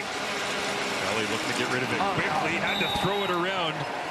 the tower that is number 5, Willie Jefferson, who forced the incompletion on that one. Willie. Yeah, Willie that'll disrupt your vision. What is he, 6'7", 250, 255, bottom of the line, number 5 in pink and blue, just jacking up the left tackle and then jumping into vision of Chad Kelly. Oh, we've seen him do that for a number of years. As a defensive lineman, tied for the CFL lead with 10 knockdowns. Only defensive line player to ever do that. He also did in 2019 and 2023. He'll pass rush this time on Kelly. Forces him up the field, and Kelly's going to have to run for it again. Brought down Brian Cole. The 35-yard line. And so the field goal unit with Liam Hiralahu comes back off the sideline once again. Yeah, just watch Cole. I'm going to highlight him for you. He's right over here. Just watch what he's got to do just to corral 12. Anticipate. Get on the horse. Let it go. Wrap him up. Man. It's good, solid play forcing this field goal by Liam. He's over there just gasping for air. He's had a heck of a first 30 minutes of play. Simon Chavez, the long snapper, a former second-team OUA wrestling All-Stars. The long snapper signed 3 days ago. He'll send it back to Haggerty. And Hiralahu knocks this one through. The Governor Simcoe Secondary School grad in St. Catharines. He was quarterback there. Yeah, and then he wrestled at Guelph and played linebacker a little bit there, and this is his 4th team. Yeah, Ottawa, Edmonton in 2024. Yeah. Before coming over here, Ottawa and Winnipeg back in 23 and 22 is the half. Laura Dyken alongside Enoch Mwamba. Enoch. Chezzy. Hey, Milt. And Milt. Milt doesn't need to warm up to get 50. Enoch, yeah, it may take 2 trips for Enoch to get 50. You know what? It's the old power to speed ratio. You know, you got there with Enoch and Milt side by side. What do you? Rabbit in the hair. Yeah. See how that turns out at half as Zach Collaros trying to make the most of it before the break. Tavares McFadden brings down Kenny Lawler, but they're already across midfield here. That'll work. The last possession with an inside run to Brady Oliveira. This time they go straight to the air. Yeah, he's just looking for that completion in that last series of downs and missed Dembski for a big one. Cost him 3 points, basically. Toronto said, yeah, thank you very much. And Zach, nice throw on the run. Dials it into 89. He wears some white gloves. When he throws them gloves up, looks like a big old huge fishing net. He just engulfs the football. Collaros pressure on, tries to get away, can't. 5 We sacks. know who it is. Back in week number 8. It's Jake Serezna. By the Argonauts against Winnipeg, and Serezna flying his way into that backfield. Serezna just feasting right here. Want some, get some. Here we go. Inside move. Caught you, Dobby. Dobson just standing there, ducking as he gets the swim move put on him by Serezna. Second and forever again for the Winnipeg Blue Bombers story of the first half. 8th sack of the year. And Serezna trying to find his 9th. Collaros arms all over him, and he's going to get slammed down. It's another sack. This time Ralph Hawley makes his way to the backfield. And you got Serezna and Hawley back-to-back as the sack leaders for the double blue immediately halt this Bombers drive. Yeah, Hawley is right here. Watch the big guy move. He's 7th of the season. Bull rush. Keep driving. Get off. Kolonkowski can't believe the ball's not gone. Hawley says, I'll take it.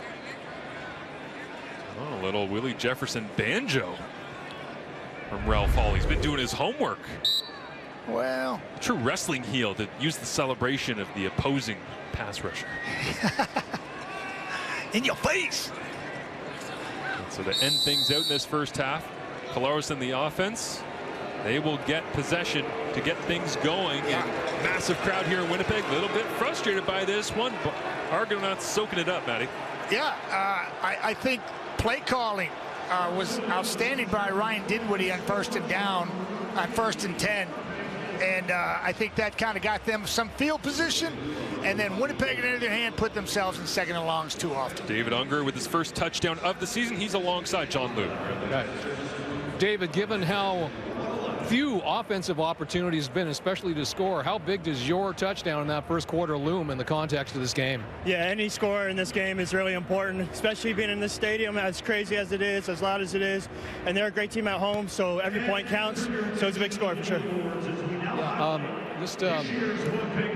The fact that you guys can clinch a playoff spot with the win tonight, how much is that fuel for this game, your motivation? Honestly, we didn't really talk about that much. Obviously, it's a reality, but we didn't talk about it a lot. It's just about playing our best ball today and trying to get a W. Thanks for this, Dave. Thank you. Laura, let's send it back to you in the panel. All right, well, it is the Argos with the 13-4 lead right now on those Winnipeg Blue Bombers. Before we get into, Matt wasn't giving you much respect. He can't talk.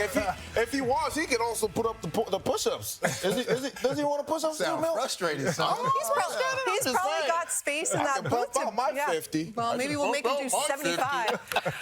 In any event, this is the first time since the Bombers went on the streak that they failed to score first in a game. You actually have to go back to week 6. That was the last time they didn't score first. So, Enoch, I know you're going to talk about this Argos defense, rightfully so, but how important was it for the Argos to get that first touchdown, get that lead? I mean, it's extremely important. Playing at Princess Auto Stadium, you have to get the crowd in check, and you got to do that by scoring first. And they went up to a great start, but more than that, that defense showed up. They showed up, and they did what they needed to do. They played on the opposite side of the line of scrimmage. They were in the Winnipeg Blue Bombers side of the field all day long. Right. You see there, another sack there. 5 different guys had sacks on Zach Collaros tonight. On top of this right here, they're playing physical, they're playing finesse, they're playing fast. They're looking like everything is sinking and is playing exactly how they prepared for this game to go. I mean, Zach Collaros doesn't know where to go with the ball right here. You see him. He tries to escape the pocket. Brinkman is there. He tries to hold on to the ball. Somebody else comes and gets them. So right now, they look like they got everything intact, and they got to finish the game in the second half as well. I mentioned going into the game, the Argos front four were confident that they could win against that Winnipeg front. Yeah, and they're playing very well defensively. Toronto offensively, they're doing okay. But one player who's really showing his athleticism is Chad Kelly. And Chad talked about it this week, how he needed to get back into the rhythm of the game. And he's looking like he's back into the rhythm. He's feeling comfortable. You look at this play right here, you're sitting back in the end zone. There's no pressure. He allows himself to use his athleticism, makes a play to his receiver. Once again, avoiding his sack, his pocket awareness, knowing where the defenders are, moving around. Look at that. That's special. Taking a hit, still making a throw downfield. And then this next time, he uses his legs. Chad can still run with the ball. He can still get the ball down the field, fakes it, slides out of bounds. Great play. As you mentioned, the defense is playing well offensively. They're coming together. This team is in a good position right now. No one thought they would be up on the Blue Bombers right now, but they're playing solid D, and their offense is playing okay. If they can play better in the second half, they may win this game. No one thought, Mill? No one thought? Shut up. Somebody did. Somebody did. Huh? And just ask him to say athleticism one more time. Athleticism. Spell it. No, okay, sorry. Athleticism. I want to talk about, we talked about it pregame, and LaPolice did a great job with that hit on Tyrell. I want to talk about, a free safety gets a lot of interceptions a lot of the time, right? Because they always have their eyes on the quarterback. Well, a good field corner also does that. Take a look at this right here. And Tyrell Ford, he's always got his eyes on the quarterback, and that's why he really break well. So watch this player right here. His butt is to the sideline, like we talked about. That's what he always does, because he can break. Those 5 steps right there as quick as she. I was very impressed by him, and here's why. Very impressed by Tyrell. Look at one handshake right here with Evan Home. Whap, whap, whap. Oh, let's see. 2 handshakes. That's a different one now. What they got going here? They're waiting. 3. What's he got here? How the heck do you remember all these handshakes? Let's practice out. You ready? I can't even remember one. I mean, anyway, very impressed with the young cornerback's game and also his handshakes. 4 handshakes? It's a Winnipeg thing.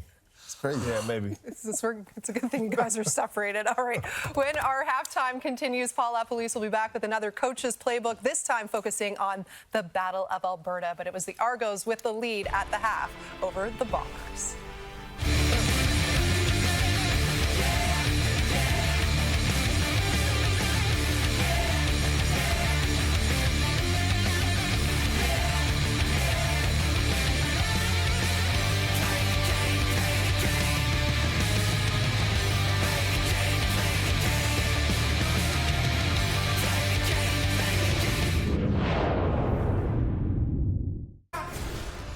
3 more games on tap on this Thanksgiving weekend. And yes, this may be the first time in almost 80 years since 1945 the province of Alberta has been shut out of the playoffs. But you know the Elks and Stamps would like nothing more than to beat their rival. With more on this one, the first game of our doubleheader, which you can see on CTV. It's Paul LaPolice with another Coach's Playbook.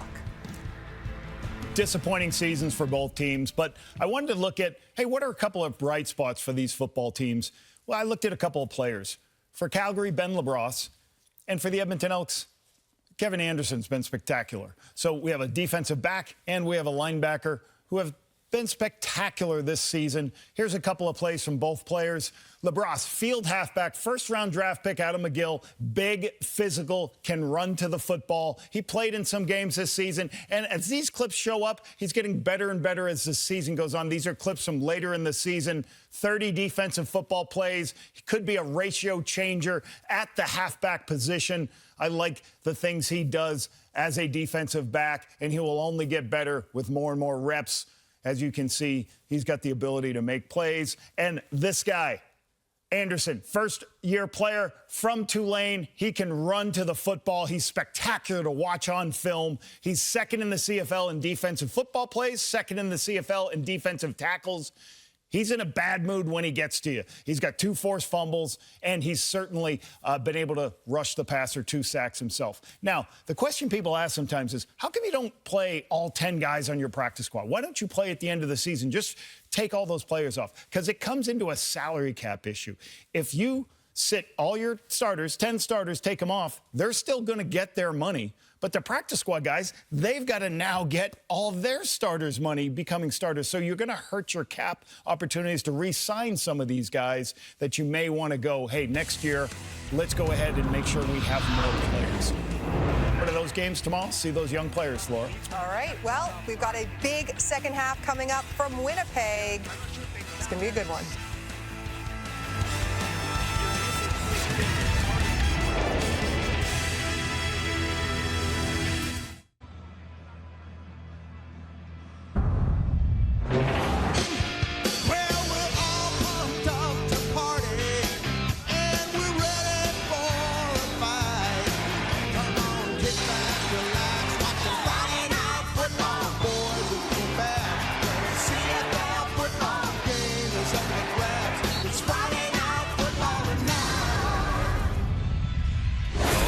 Fought first half between the Bombers and the Argos. Certainly has a Grey Cup feel to it. Feels like Winnipeg's defense might have to come up with a game-changing play. Brian Cole in the first half, 5 tackles, 2 for loss, a fumble recovery, and a forced fumble. He's alongside John Liu.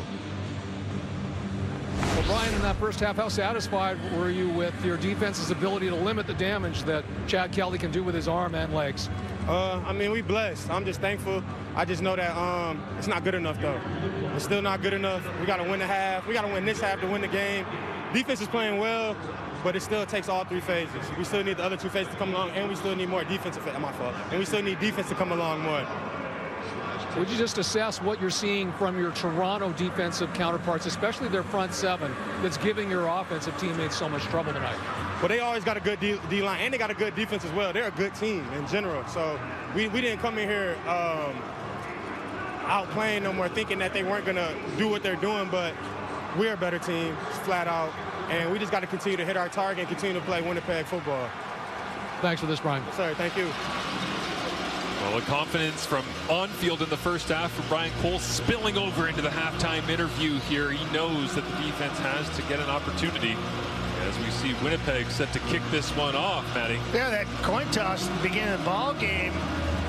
Toronto won it, deferred. They get the ball here in the second half. Advantage Argonauts.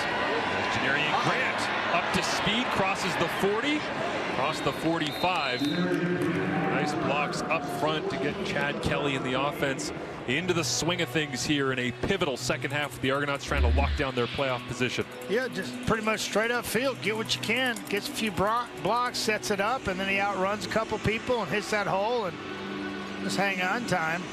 Try to rally to the ball. To be fair, if Janarian Grant took 2 fast, hard steps to the left, I'd probably try to cover to the left as well.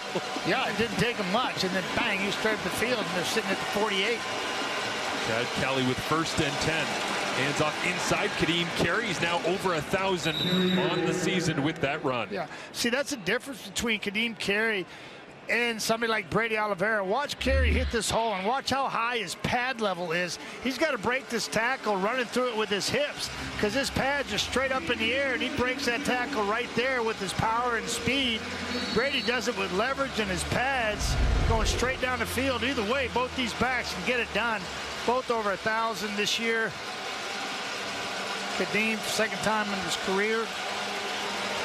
Grabbing his back a little bit, headed to the sideline there, so they bring in Daniel Adamaboye, and he gets turned around on 2nd and 3. Tony Jones wags his finger at the Toronto sideline. Yeah, Tony Jones, it's his 8th tackle already in this football game. You know, we talk about Brian Cole, but watch Tony. He's right in the middle of the football field. 33, go get some. Just kind of engulfs that whole hole, keeps his legs popping, and makes a great play on the ball. Adamaboye will stay out as an up back here. They're communicating at the line of scrimmage after he couldn't pick up the first down. Calls out the snap. Simon Chavez sends it back to John Haggerty. Hammers it down to the 12-yard line. Lucky Whitehead thought about heading for the wide side of the field, just dove forward and picked up what he could. Out comes Zach Collaros and the Winnipeg offense. 97 net yards in that first half. 49 of them came on a throw to Kenny Lawler, but 5 sacks for the Argonauts up front in that first half. And they had 5 sacks in all of that Week 8 game between these two teams. All by different players. Just everybody spreading the love. Just making life miserable for number 8 in his own backyard. And that's usually not the case, but Toronto does it better than anybody else. 42 on the season. Everybody getting to Zach's house. Theme with this front for the Argonauts. 6 players tied for the team lead in tackles for loss, coming in at 6 apiece. They got 5 sacks from 5 different players. So Collaros having to deal with everybody. Is now Robbie Smith tracks down Zach. He slides down. And Smith will get credit for the tackle on the play. Zach getting what he can. It looks like they'll give him a gain of about 4 yards, 5 yards on first down. That's what they've been. That's better than what they've been getting on first down. Zach once again is going to be flush. Just great pressure up front, just splitting tackles, and Robbie tracks him down as Zach tries to get into the slide, and Robbie's body weight kind of got him right at the end there, and you can see he kind of got awkward. One play away from Terry Wilson, who's thrown 1 pass in his career. Worse for wear, though, as Collaros on his feet completes this one for a first down just beyond the 35-yard line. That one hauled in. That's all you need. By Carrick Wheatfall, moving the chains. That's all you need. Just get her done. Just go down there, sit down. Let's do it right here. Sit. Yeah. He knows it. 10th catch of the season for number 88. Not much going right for the Bombers in offense. Just, what, 97 yards in the first 30 minutes of play? 48 of that coming out of Kenny Lawler catch. Now, Ontario Wilson spinning away. He's sneaky. He's a first down. He is a slippery yards after the catch receiver for this Winnipeg offense. Something they've really needed. Kind of feels like he's filling that Rasheed Bailey void since Bailey hasn't been around. Good call. It really is. A lot of people might want to recall Wolodarski and Dalton Schoen. Man, those guys are pretty valuable pieces to this offense. Then you throw in a Rasheed Bailey, who lost in the offseason, went to Toronto, then cut. But no doubt Ontario Wilson filling that void. Winnipeg believes they've got the first down. Whistles blow from Ben Major, the referee. Get everyone unpiled here as Terry Wilson. A lot of short yardage situations in this ball game. You know, that lends itself to the feel of a playoff matchup as the mess underneath the bottom of the pile once again. And Wilson still learning from the Dunnigan Sneak School here. It's a Climby Dunnigan Sneak School, and we go back a ways. And tell you how to take quarterback center exchange, reach and ride, stay low, keep your legs driving. In that case, get a little tush push going. Extra shove. Collaros, quick drop, looks to his left. Out for Wheatfall, dances away from Darkangelo. Would have been a major collision right there. Arcangelo's angle just a little off, and Wheatfall second catch of this drive. I have no idea how he made that move so quickly after and snagging this ball right there. Oh my, give it to him, take it away. If not, that might have been missing one. Zach trusted his receiver to make a big time catch. Arcangelo just trying to chicken wing him there and couldn't get enough of him. That's a heck of a play. Kenny Lawler, bottom of your screen, waggles down. Now Brady Oliveira to the flats. Coloros looks that way. They slip Oliveira outside. Get the wheels turning on number 20. Never a bad idea on the ground or through the air. Difference in the first half. Play like that going the other way. Ball was not caught because he wasn't aware it was coming to him. Zach brings him on the inside because he's running out of room to the boundary. He just makes an easy catch and flips his hips and gets the first down. That's what they wanted in the first 30. They got it here in the second. 4 first downs on this drive equals their output for the entire first half. The Bombers offense comes to life. Coloros run fake, gets it out. It is Kenny Lawler sliding his way across the 30-yard line. Lost an edge there for just a moment, but that'll go for, again, 5 yards on first down, trying to get ahead of the sticks. Yeah, pressure coming off the edges here by Toronto in the red zone here, basically, in the move-it zone. And Zach kind of double pumped it, feeling that pressure, and dumped it down to Lawler, and Lawler lost his footing and picked up about 7, maybe 6.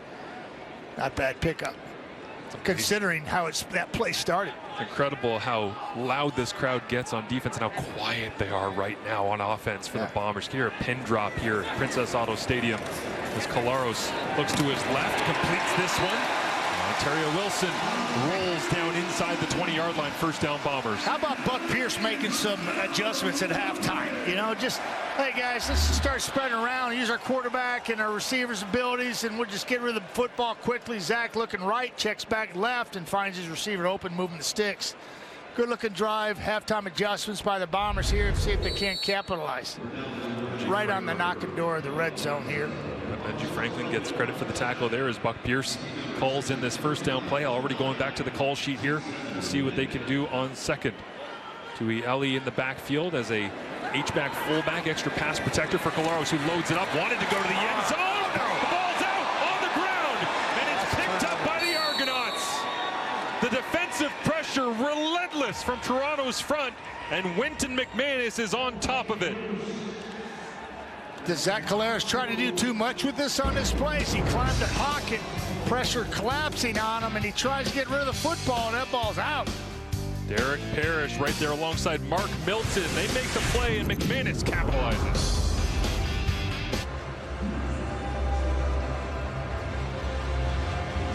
There's Derek Parrish in on the hit alongside Milton.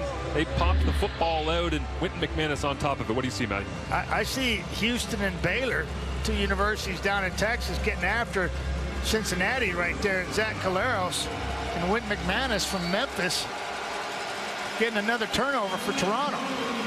Just good hustle. Ball security.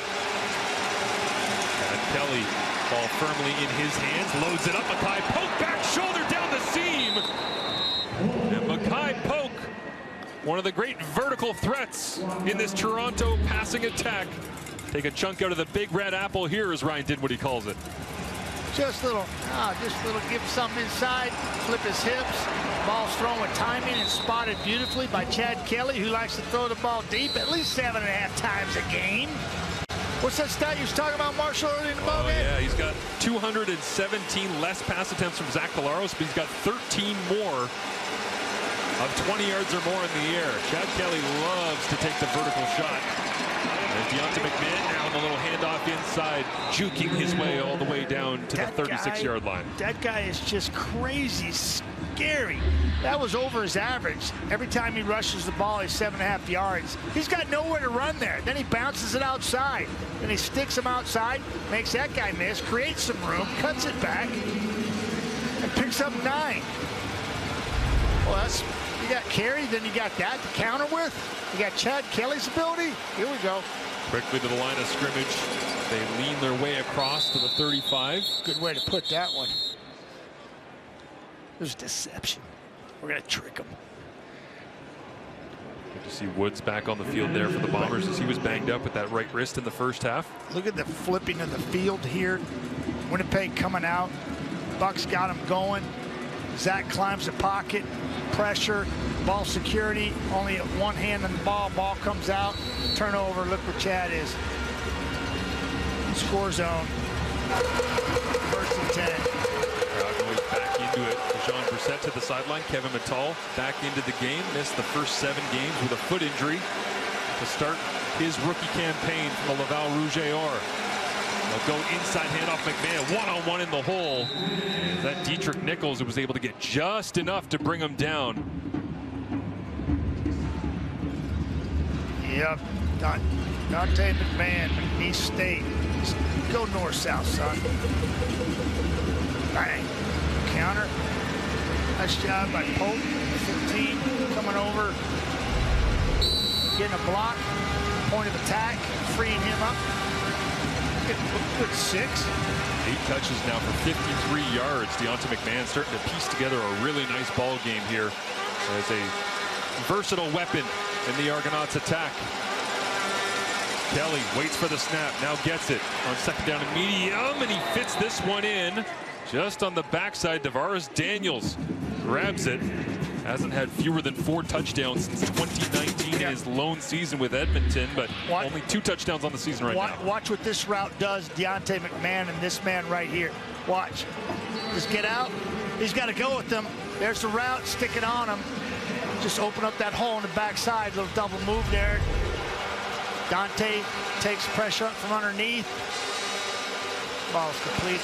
Kelly looks left, comes back right. Pumps, hesitates. Now it's completed. That is Jean Brissett back into the lineup here. 4th game played on the season. And a bit of a smile because he knew he was waiting on that one in the hole. Yeah, it's just this drive is crazy whether it ends up at 3 or however it turns out. Ball security, we talked to Mike O'Shea, head coach for the Winnipeg Blue Bombers a couple days ago, and Mike said that it's the difference in our 8-0 run. Ball security, taking care of football is pretty simple. This is why. You turn it over, next thing you know, you're getting scored on, the lead's getting bigger for the opposition. Argonauts going for their first sweep of the Bombers since 2015. They'll go second in inches here. And Kelly getting dragged backwards by Tony Jones and Evan Holm. But did he get to the 5-yard line? That looked like the mark. So they'll move the chains once again as Toronto's scoring up. Second highest scoring club of late, averaging 33.7 points per game over their last 3 contests, trying to add to that here. That's getting predictable, but I can see a little play action, a little fake coming off of that, which they start from the gun, they go underneath, and then they come back because everybody's. I can see that happening, setting that up. Ryan Dinwiddie checking. Watch it. Maybe not this game, but maybe later on in the season when they need it. Other people break this down, look at this film, and say, yeah, this is what they do when they're in shotgun. They short yardage, they just run up and try to get it. Devontae Coaksey to the top of the screen. He is their score zone favorite. If they go air, they won't hand it off inside. And it's Daniel Adebaboye getting closer. The Winnipeg defense stacks him up. Yeah, just doesn't get many touches. Adebaboye, understandably so when he got McMahon and Carey in front of you, but boy, he's reliable. Kind of a tweener in between a big back and a scat back. Got plenty of speed. Wholesale changes on both sides here. I see Cam Dukes in there. Short yardage unit comes Dukes in. is in the house. Dukes is in for Chad Kelly. Can't miss that mullet. Dude, I know something about that. Dukes, right side. Evan Holm pulls back the hips. No signal. Did he reach the goal line? They will say 3rd down. Yeah, we've been watching this trench warfare the entire game. Offense is really not winning the battle. Defense is coming up big. Winnipeg's got to do it again one more time. Toronto's already done it down on the goal line. Kelly's back in the lineup, a little more girth behind the center. Kelly looks to go under center here. Yeah, it doesn't Peter look like they're trying to trick him here. Right in the middle of that offensive line. Kelly leans to the left. Oh, no! Did he get turned around? The Winnipeg defense, did they get a stop deep down in their own end? Did. You talk about playoff mentality in football right here. Denying offenses from crossing that line. Kelly got rejected right at the goal line. Looked like he was going to knife in there. Then, boom, he just got crushed and turned the other way. What a moment for the Winnipeg Blue Bombers defense. And in a night where the crowd frustrated with the number of hits, hurries, pressures, and sacks on Zach Collaros and the inefficiency of the offense being able to finish, they stand up and celebrate their defense. What a huge stick right in the middle. Welcome back to Princess Auto Stadium, where at halftime the Winnipeg Blue Bombers honored the 1984 winning Grey Cup Bombers team, inducting them into the Winnipeg Football Club Hall of Fame. And we are pleased to be joined by number 71, Joe Poplawski, from the 84 Grey Cup winning team. And Joe, what was it like to be standing on the field sharing your teammates the honor that was bestowed upon you? Well, thanks very much, Sean. Well, of course, it was an honor. And we had some fellas in from out of town, which made it even that much more of a wonderful celebration. We celebrated with the team and with the fans on Tuesday night at the gala dinner. Sold out, wonderful crowd, another wonderful crowd here. So, yeah, all is good. And it's hard to imagine it was 40 years ago, John. Well, 40 years ago, and fans still hold on to that. At the time, your team broke the longest Grey Cup drought in the franchise's history. And so what does that mean to fans when they come up to you and your teammates now and still talk about that achievement? Well, it was 22 years. And the unfortunate thing was the manner in which we were losing those games. We had made it to the Western Finals a number of times, and yet we were losing after being ahead. So we reminisce about that. The fans, of course, reminisce about it. It was a shock having to lose all of those games, but when we won, the fans were there full throttle to support. They were there to meet us at the airport, at the old Winnipeg Arena. It was a wonderful celebration after those victories. Thank you for this, Joe, and again, congratulations. Thank you, appreciate it. Thank you. Thank you, John. Thank you, Joe, as the two-time most outstanding Canadian in 81 and 86 watches on as Brady Oliveira, last year's most outstanding Canadian, trying to do his best to get Winnipeg into the end zone. A lot of work to do here with a long field, but a tough catch by Kenny Lawler that time moves the sticks. Oh, big time catch. You needed this one right here. Kenny's right here, and he just sits down that hole, ball thrown beautifully. He makes a long, strong catch, squeezes it. Yeah, but Joe Pop, he was like Sapuntis. He was like Andrew Grigg. You know, he was just one of those guys that always seemed to be open and make critical plays. Murphy taking the top off of defenses and Joe Pop doing all the dirty work underneath. Special player. I think he was in broom balls in 84. Broom ball shoes in that game. I remember that game. Yeah, I wonder if you might need those here in Winnipeg in a West Final if they can clinch. No. The weather's going to hold up. Say it ain't so. I know they won't need it for the Grey Cup if they make it to BC Place. Yeah, this is it's another nice throw and find and get right there. Ontario Wilson, Zach finding him. And a flag is out here from Ryan Dinwiddie on the Argonauts sideline. Looks like the challenge. And what's he looking for? I don't know. At this time of the game, 2 seconds to go in the third quarter, up by 9. It was a first down play. Toronto is challenging the ruling on the last play. They believe there should have been a penalty for blocking downfield. The play will be reviewed. A legal man downfield as Collaros was rolling to the right. Dinwiddie's point going right there. I saw it with my own eyes. It was right in front of me. My own eyes, right there. Yeah, well, so at the end, you know, it's one of those things where it's going to work out in his favor. It's going to take him back 10 if it does for first and 20. Well, they'll take a look at it in the command center as Al Bradbury, replay official here this evening, week number 19, Thanksgiving weekend, dives in and looks to see whether or not there was a legal man downfield.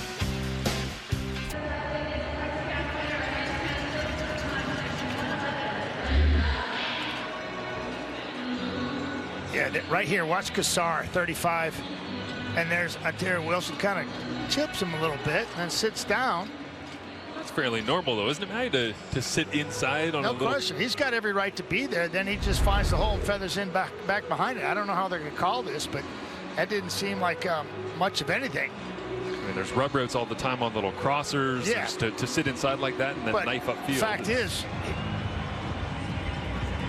they'll have an announcement as they have the call for Ben Major. Upon further review, the ruling on the field stands.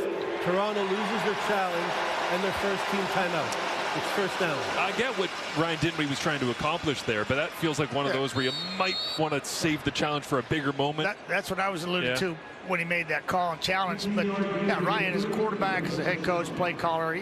He understands about rubs and picks, but that really wasn't the definition of it. Goes against the Argos. Collaros in the Bombers passing attack. Boy, that ball was in the air a long time. It seemed like it took forever to get onto.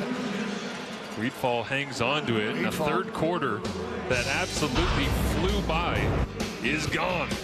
We head to the fourth as the Toronto Argonauts 6-1 this season when leading after 3. If they pull it off tonight, they've got themselves a ticket to the dance, the CFL playoffs. The only team from the East Division coming into week number 19 here on Thanksgiving weekend with a victory behind them. Well, it's the Toronto Argonauts. They're trying to double down for just the third time this season. If they do so, they do indeed get a chance to go to the CFL playoffs officially. But, man, that was a grind of a third quarter. Not much happened there. It was a decent return by Janarian Grant to the 48, 2-and-out by Toronto. Then Winnipeg took the ball all the way down inside the red zone. Zach lost the ball security, and then Toronto got the opportunity, marched all the way down to the 1, and Winnipeg said, nope, that's far enough. Goal line stance, and now this is their basically second drive since the start of the second half. So you're down 9. You better put some points on the board because Toronto's defense is not letting up. Toronto begins leading 13-4 here in the fourth. Brady Oliveira on 2nd and 2 gets the first down. They had a couple of second and shorts like that. They were frustrating in the third quarter, couldn't pick them up, had to get off the field. This one they convert. Yeah, the key there was the Ontario Wilson catch that was challenged, got him 8 yards, put him in second and manageable, and they're able to pick it up here. That first drive of the second half looked really promising for Winnipeg. They came with a little hop, a little step. Zach was 9 of 9 in that quarter for 91 yards. Doesn't get much better than that, except for no points. Looking there, a check down underneath, almost intercepted. Wynton McManus, and he is all over the place in this second half as it's incomplete, ball on the ground. Zach's eyes took just about everywhere. The ruling on the field is incomplete pass. A gravitational pull of Brady Oliveira on the check down here. Yeah, and Wynton's right here, and he's going to be right in the right spot. You watch Zach's eyes, and then here's the check down. Brady checks down, and everybody's looking because they can't get there. Wynton gets his mitts up, much like a Willie Jefferson, and second and long. Pays the price there as well. Jake Serezna delivering a blow on Collaros as the completion streak stops at 10 on a night where they're trying to continue their win streak. 8 in a row, looking for 9 over the middle this time. Kenny Lawler, big grab right at the sticks. Collaros picks himself up off the turf once again, but Lawler has the first. Watch his throw. You talk about standing in there. Only rush 4. Defensive line's going to get there. 1 sack Collaros. He kind of jumps up and throws off his back foot there. Doesn't follow through, going, my goodness. It is hot in this kitchen. Throws a dart to Lawler. It's a heck of a play. Both these quarterbacks standing tall in the face of adversity right there. Serezna is a menace right now. Bringing all kinds of havoc in that backfield. Now Oliveira. Oh, yes. Legs getting up to speed. A couple of head slaps, trying to rev himself up, get going. Get this crowd going. That's more like it right there. Watch the secondary support. Get off of me. Mark Milton coming in late, involved in that play earlier on that fumble recovery. Brady Oliveira said, we got to get something going. Tuieli that you see there, number 65, getting the thumbs up from Ben Major, the referee, to make sure he is checked in as eligible. Michael Chris Ike, the fullback, in as well. They hand it off straight downhill. Brady Oliveira 2nd and 2 when the Bombers have been at their best in this streak of winning the West Division and going to Grey Cups. They have been able to play bully ball whenever they want. Just a little misdirection over the top of the one back, and then Brady going right up the middle on like a dive. Fullback dive, and just enough of a play fake with the back coming left to right. Brady takes it up the middle, makes a nice cut, keeps them shoulder pads north-south, picks up 5 in the first. Oliveira now crushes the 1,300-yard mark on the season for rushing yards. Go right back to him, patient in the hole. What a nice play that time by Robbie Smith, the Wilfrid Laurier Golden Hawk. Waits it out and makes the tackle. Just rotating people in. It's so good to watch. Robbie's right over here. He's right over here on the goalpost right there. Little tiny circle.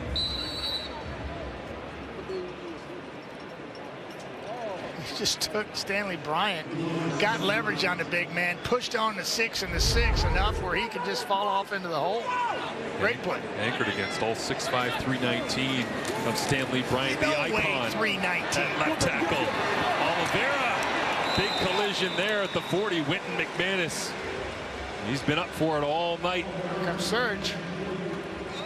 Sergio Castillo off the sidelines after Oliveira couldn't get the first.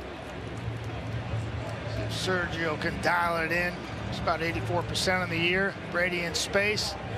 Could not get around Winton McManus, Robbie Smith and company. Relentless pursuit to the football by the Toronto defense tonight. Get this to a single score game. 48 yards away for Sergio Castillo. He's already missed one, and this one is a doink.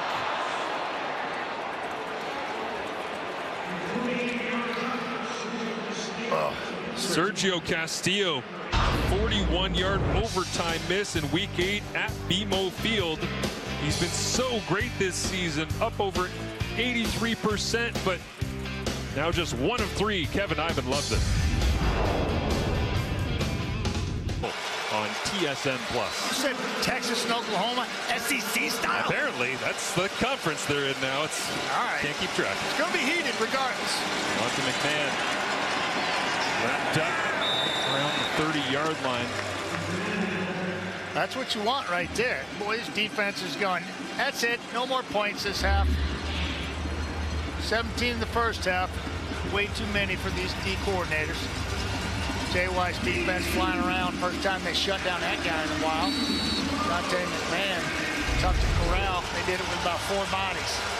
A lot of snaps tonight for Nick Hallett, mixing and matching with Jay Kelly at free safety. After having Alexander out of the lineup at free safety here for the Bombers, they'll drop into zone. Kelly window shopping. Now he looks down the field. Tommy Neal, jump ball, and it's incomplete. Kelly right there in coverage. No flags down. That was pretty well played by the young free safety, getting challenged by Neal.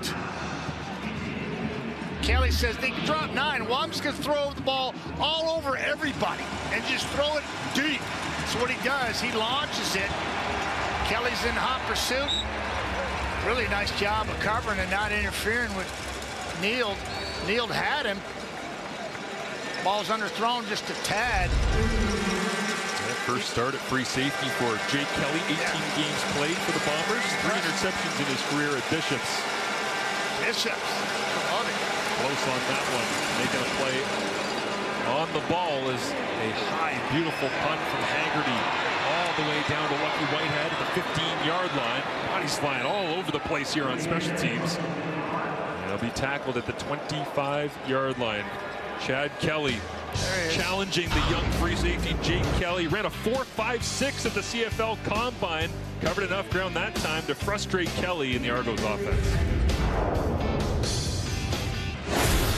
Dean Carey going over 1,000 yards tonight. 14th player in CFL history to record 1,000-yard seasons with 2 different teams joining. Well, the man in the middle of this, William Stanback, accomplished the feat earlier this season. Now he's done it with Montreal and BC. Brady Oliveira putting in all this work with the Bombers who drafted him. It just spells pain there. Every one of those yards earned. A couple of different times they've kicked Brady outside to the wide side. He does this often in the offense, spread things out. Now Collaros runs to his left. Zach doesn't use the legs much, but takes off. And he'll go for a 15-yard jaunt you talk about he doesn't do much. 103 yards coming in this football game. He usually, when he gets flushed, he likes to go to his right, but here he's going to his left, and he's got a bunch of green grass in front of him, gets what he can. Didn't we talk about this pregame? We said the conditions have to be perfect for you to have, what, a 69-yard run? A couple of man coverage, everybody turns around, you sneak out the back down door. The field for about 40 yards before he realizes that you actually got the ball in your hand. Zach picked up a critical first down there. Now he's got Brady in the flats. Oliveira goes to work, trying to carve out what he can. Nice tackle in the open field that time. Yeah, but Zach, you know, he's just over 1,000 yards on his rushing over his career. Actually, he's running around 1,270. Averages 5.4 yards a carry. That one was much better than that. 21 long over the course of his career. Just to put that in perspective, Chad Kelly's got 27 tonight, 18 long. Oliveira's got 52 catches on the season after that one. Is now over the middle. There's Nick Dembski. So he didn't say his name much tonight, but Old Reliable slides his way down the hash and picks it off the turf for his quarterback. Yeah, just roll coverage. Amos just flies the other way. Dembski pushes. Amos opens. Comes back to the ball. Dembski does. Helps his quarterback out. Gets low. Secures it. It's a good-looking play. Second grab of the night goes for 18 yards. His previous was just 2 yards. Laros looks left. Pump. Now checks it down. Little backhand shovel to Oliveira. Running down the middle of the field. And it's close to a first down. We'll see where they spot it, but the backhanded creativity that time. Flipping it out of his hand the opposite direction from Colaros. Yeah, this is the magic that Zach brings every time he steps on the football field. He's got a really good flair to the game. Oh, we almost lost that. Yeah, it's just a thing. Just a little flip. He might have caught that with both of his hands after that hard pump, Matty, and then just chucked it backhanded. Did it on purpose, Marshall. always part of the plan. 2nd and 1, handed off inside. Well, we know how, you know, being back there, we both know how quickly chaos can arrive. And ball security, we've already seen it once with Colaros. Cost his football team. Fortunately, it didn't cost him any points, but it cost him a whole lot of time. Colaros looks left, another check down. And Oliveira just dives his way forward. Well, hey, why not? If it's not broken, don't fix it. You know, this is working, and this is what they're giving you. Take it. You know, he's just going to step out here. Watch him just check it down. You've heard the term, check down Charlie. This is what Toronto's giving you on 1st and 10. You better take it. Quick snap, and right now the formula for the Winnipeg Blue Bombers is Toronto dropping out into zone on 1st down, take the check down underneath, get 8-9 yards, and then go to the ground game on 2nd down and short. This one, we'll see where they spot. They will give the 1st down once again, so back-to-back 1st downs. Going huddle here with tempo. No huddle. Speeding things up as we go inside 6 minutes remaining in the ball game. Sergio Castillo with a miss from 48 on the Bombers' last possession, 1 of 3 on the evening. Colaros on 1st and 10 into the end zone. High lofting football. Milton against Lawler, and it's incomplete. Flags are down. Milton got twisted and turned. Pass interference. In a Lawler tornado. Toronto number 27. The foul occurred in goal. It's going to be 1st down for Winnipeg at the 1-yard line.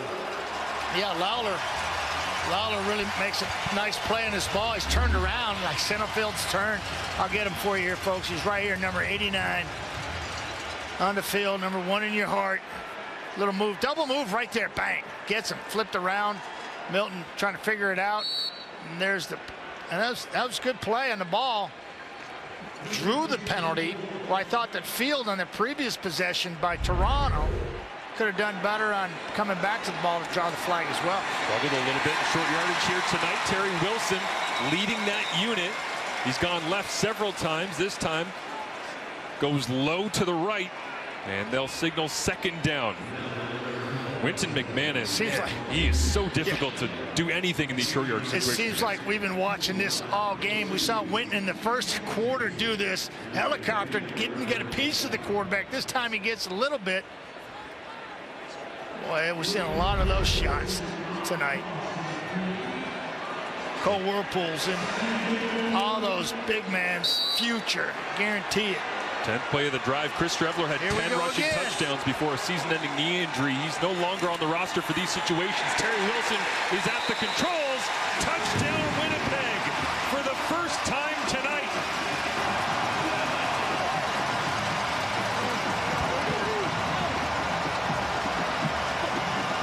And Princess Auto comes alive with a major. Fans been waiting on it for 55 minutes. Terry Wilson finally gets over, just barely. Man. Felt like somebody in the huddle there just said, "Someone go block Winton, please." Yeah. 48's usually coming over the top, so we're going to go really low. Just keep your legs driving, and they finally found a way to crack that nut. Hung it up that time for Lawler. Get the pass interference call. Took a couple of snaps, but oh yeah, good run that time by Benji Franklin. And the extra point is good. So Milton frustrated, losing Lawler in coverage. Wilson finds a way to punch it in. Celebrates in the end zone. Second straight game with a major, and the Bombers are close. 10 plays, 84 yards, and 456. It was methodical. It was classic. It was everything that they've been when they've been winning the West Division for the last 3 seasons, trying to lock up the regular season crown, the top seed for the 4th in a row here tonight with long drives like this. Creativity from Zach Collaros, the rushing game of Brady Oliveira, a couple big throws to Kenny Lawler. Hurry up offense too at the line, trying to catch Toronto off guard, dictate, keep them on their heels a little bit. A little penalty in the end zone. Nice draw there by Lawler. Terry Wilson, New Mexico State product, finds the end zone. The 20-yard line, Janarian Grant. Big collisions on special teams all over the place. Wow. As he'll be brought down at the 35-yard line. As John Liu has an update on Kadeem Carey as the Argonauts offense comes out. John? Yeah, guys, the update from Argos, an Argos official says that Kadeem Carey is questionable to return tonight due to an upper body injury he suffered near the beginning of the first half. He came off the field holding his back, but given that we're approaching the 3-minute warning, say questionable is more likely doubtful. Thank you, John. So they'll break the huddle here. Daniel Adebaboye into the ball game, the second round 15th overall draft pick in 2022 will pass protect on this play. Kelly, little shoulder shrug, and just rips a ball to Mackay Polk on the wide side and already into Winnipeg territory. Plenty of time, two-man pattern, wide open to the wide side of the field. Can't see the route, but you're going to see the strong arm of Chad Kelly with pressure in his face. Made that look real easy. That was on Trey Ford. Boy, see him panic and regroup and then sling it out there. That's when the bazooka comes in handy. Kelly this time. Quickly underneath, almost intercepted. Tony Jones told us this week, Matty, he's just trying to find ways to be like Adam Bighill, to learn the signs and the signals, to cheat to a place where he can make a big play, and he almost brought it to life right there. There he is. Lay it out. Great eyes. Oh, man, those are difference makers right there. You want to hear what 32,343 people that love their football team sounds like? Turn your TV up right now. Like NASCAR, turn it up. Let's go. Kelly gets just a three-man rush, loads it up over the top, trying to reach for it, can't get there. Tyrell Ford in coverage on DeMonte Coxie. Great coverage by Tyrell there. He had a better play in the ball than Coxie. Just doing what Chad does. There he is on the outside. Watch Chad, never looks anywhere else. Just get going. Get on your horse. Oh, wow, he pulled him back in. Terrell Ford's looking for that call. I think he could have got it. Doesn't matter. Haggerty's in to punt. 10 punts back in their Week 8 matchup against Winnipeg, a season high to date. Single point's big here for Toronto. Got 3 singles on the year. Haggerty, backward spiraling boot. He's trying to pin this as deep down inside the 10 as he can. Lucky Whitehead grabs it, crosses the 15, and makes his way out to the 20. And the 3-minute warning has been reached. A 2-point football game. Zach Collaros has 3 game-winning drives on the season. Can he add a 4th and win the Bombers the West?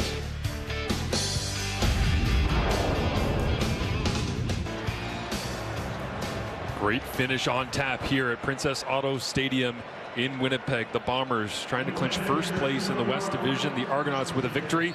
They get themselves into the CFL playoffs as Montreal and Ottawa already confirming their attendance. Chad Kelly unable to get it on the last drive. Had to punt it away. Zach Collaros with the football in his hands. On first down, Zach pressure on as it was so often in that first half with 5 sacks. Winton McManus never more than a couple inches away from Brady Oliveira. Yeah, just pressure's been coming in all different shapes and forms. Right there, Ralph Holly is right here. 4-point stance. Nice swim, nice rip move underneath. Zach's got to chunk it into the first row. He's been laying down a lot tonight. Those guys, man, they're coming. Crowd quiets down. Play clock at 3. Collaros goes hard count, and did he get Toronto? I think he got Ceresna. Robbie Smith says it's on Winnipeg. That's the first time tonight that Zach's used the hard count. See if they hold the water. Moving it back. This would be huge to pick up half of this first down here. It's 10 yards. Offside. Toronto, number 94. Yeah. It's a 5-yard penalty. Right. It's still when you need down. it, right? It's when you need it. Jake Ceresna right there. Gotcha. You know, and Stanley Bryant, you know, he's allowed to move when a guy crosses the line of scrimmage. So, what you got? 5-man rush. Collaros gets it out over the top of the defense. Oh, actually, it's Kenny Lawler on the other end. You saw those mitts. Hauling him down. You saw that fishnet just go up. It's just beautiful to watch. He just attacks the football, coming back to it. There's Kenny. Pink spats. There it is. Center field turn. Amos is like, man, that's not a good feeling. Covering 89 and he center field turns you. Where'd he go? Where'd he go? Kenny Lawler crosses the dollar bill mark. 6 catches, 108 yards. Collaros quickly out of his hands. Dembski at the 45-yard line. Tap it from behind, but pushes him forward towards the first down marker. Looks like they'll spot it just half a yard shy. Those extra 4, huge. Just second is short. Sit down. Mechie coming up, trying to make a tackle. Collaros stays in short yardage. Don't see this very often, but rolls over the top away from Winton McManus. Just that. Maybe it's they want to go hurry up here. Toronto 2-5 on the road. Winnipeg 6-2 at home on the season. Dembski feeling that one on that short yardage play. Slow to get up. 27 career game-winning drives for Zach Collaros. As I said, 3 already this season. Week 12 against Hamilton, week 14 against Sask, week 16 against Edmonton, and trying to add another. What does that tell you? Heating up in the second half of the season. All those comeback victories. As the pressure is on, Collaros gets it away, and it was nearly intercepted. Tunde Adeleke flew underneath. Deshaun Amos on the top, and Nick Dembski has it fall to the ground. So minute 28 remaining. Almost. 2nd and 10. Yeah, he's going to close hard here, and the ball's going to be trying to throw him right in behind him. And, well, that was a tight window. Had a chance. It's almost like Toronto knew it was coming because they brought pressure. And they kind of high-load that. And what does Buck Pierce dial up here to convert on 2nd and 10, or will it require some Collaros off-schedule magic to move the chains? Wow, 5 receivers. Oliveira stays in to block it up, and now Zach goes down. Dragged to the turf. Falarna Rimolade with another piece of art. Ooh-wee. Sorry, Marshall. I was just watching that play develop. I couldn't believe what I was seeing. Yeah, Flores standing right there, number 7. These guys have been just trading opportunities to get to number 8. Well, that's just a good job. 2-man coverage on a back end. 2 deep safeties, man underneath, and they get pressure. Zach Collaros again. Clock rolling, minute 11 remaining. 3rd and 17. Collaros, 4 receivers to his right. Deeper drop against a 4-man rush. Steps up in the pocket. Collaros looking downfield, Now he's got to go and get it all himself, and he reaches.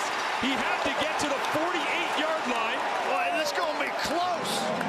What an effort. Really close. From the veteran quarterback. Ben Major on the spot. They're putting the football down. You just heard Ben Major say he will take a look at it, bring the sticks all the way across from the Argonauts bench. The ball. It looked like they went out right on the 48, and that's what they need, but it's...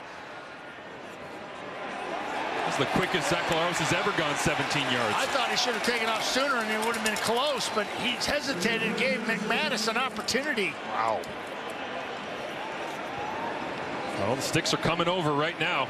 And it's right in front of the Bombers bench. Can't see it, but if it's on this side of the 48, it's no good. But if it's on the Winnipeg side, it's good. Flip it to the other side. Does the drive continue? Mike O'Shea. Yeah, Mike O'Shea standing right there. Bird's eye view.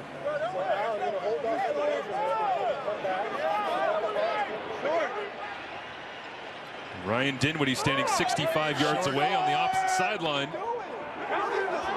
It's short. First down, Toronto. Collaros did everything he could. Wow.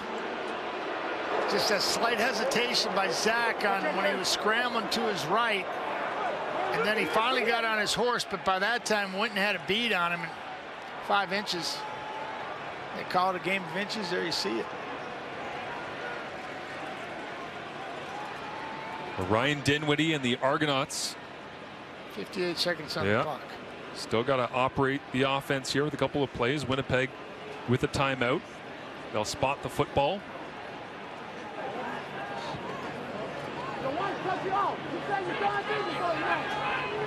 How about Winton? Hustle play. Came out of nowhere, not even on the screen. Zach looked like he had a free run at the first down. Then he had Superman extend the ball. Yeah. Well, I wondered if this was coming. Challenge the spot. Yeah.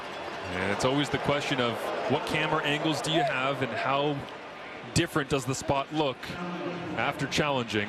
I got to believe they've already looked at this.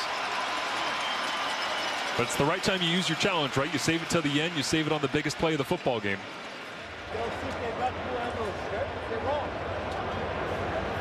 Winnipeg is challenging the ruling on the last play. We're going to review the spot. The play will be reviewed. Well, and we'll take a look at as many different angles as we can for you at home to get the best spot you can. You have to throw the challenge there. It's like, you're not going to let the game end with your challenge flag in your pocket. No. That hesitation right there.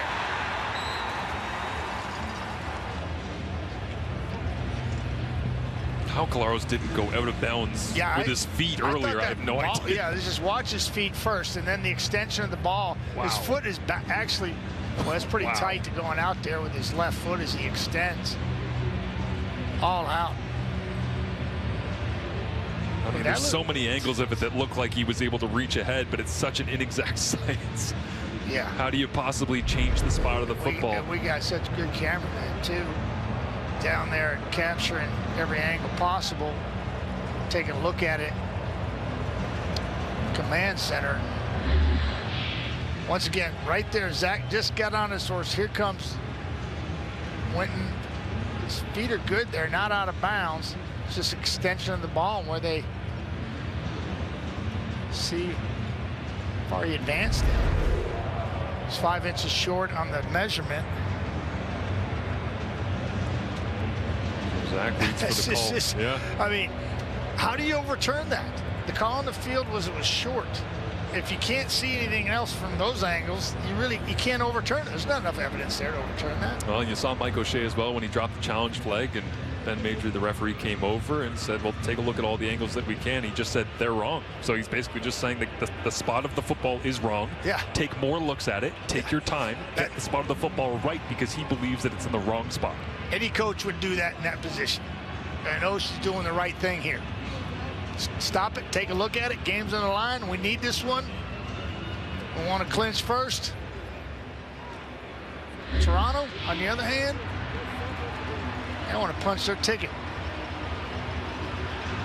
Really effort to switch the ball right to left. I think he's at the 47.5 when that ball goes out personally. Might be the best look that we have at it there from the car cam right on that side. That's the original spot there.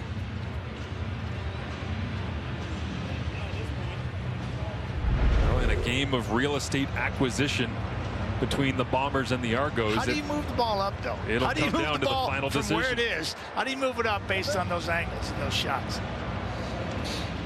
And I guess the follow-up question to that is, if you do decide to move it up, how far are you moving it up? Because how do you... Can you imagine the measurement? It's going to be good. It's going to be good.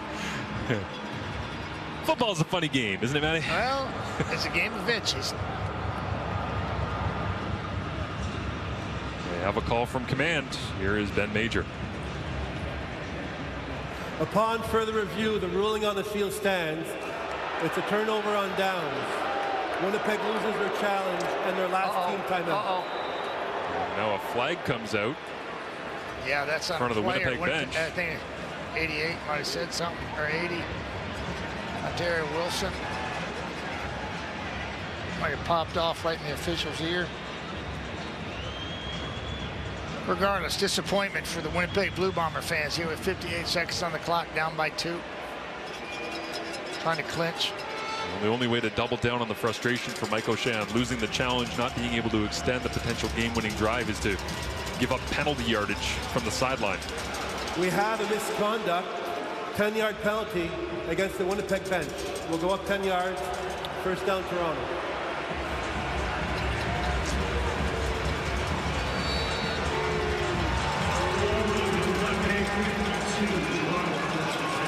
Yeah, we saw you. We saw you, sir. For Chad Kelly, with 58 seconds remaining, they'll have to operate the offense as they said. They'll go inside handoff. Daniel Maboye, as we heard from John Liu. Do not have Kadeem Carey available as it stands right now. As we get a look at the misconduct. What? Yeah, spraying water at the official from the bench. Where's that? Well, that's no good. That'll get you fined for sure. Well, as the clock rolls to 35 seconds, keeps it himself.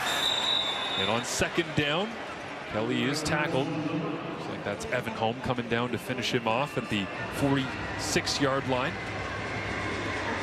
Winnipeg will get the football back. For anyone who left the stadium or changed the channels. CFL, even with 58 seconds left, you still got to keep going. So will they stay here on third and go, or just let the clock roll all the way down? Yeah, that's what you do. And basically leave it all the way down to about 9. Take it. Oh, you can't. You got to run a play. Can't heave it. Yeah, so they'll take the delay and then punt it away with 9 seconds remaining. Sticking with Kelly's arm strike, he could just chunk that ball. Toronto called a timeout when there was 11 seconds on the game clock. Timeout, Toronto. Toronto uses their final time instead of taking the penalty yardage here. And out comes Haggerty. And let's see what Winnipeg does to set up a return as well. Looks like it's just Lucky Whitehead going back as it stands right now.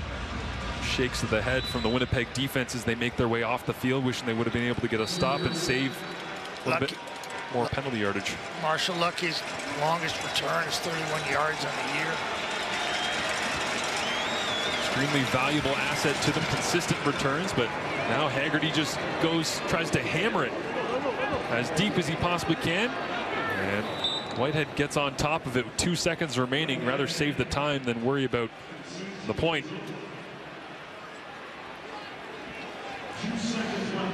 One play remaining, barring penalty here. Well, 32,343 in attendance here. They're not happy. We'll see if Collaros has any more magic on a night where he's had 44 rushing yards, his most since October 17th, 2014 with Hamilton against Ottawa. What? Had 57 yards rushing in that ball game. It's obviously forced by necessity here late. A very long time ago. Is Collaros 4 receivers to his left. Does he have time to set it up? He does. He hangs this one high in the air.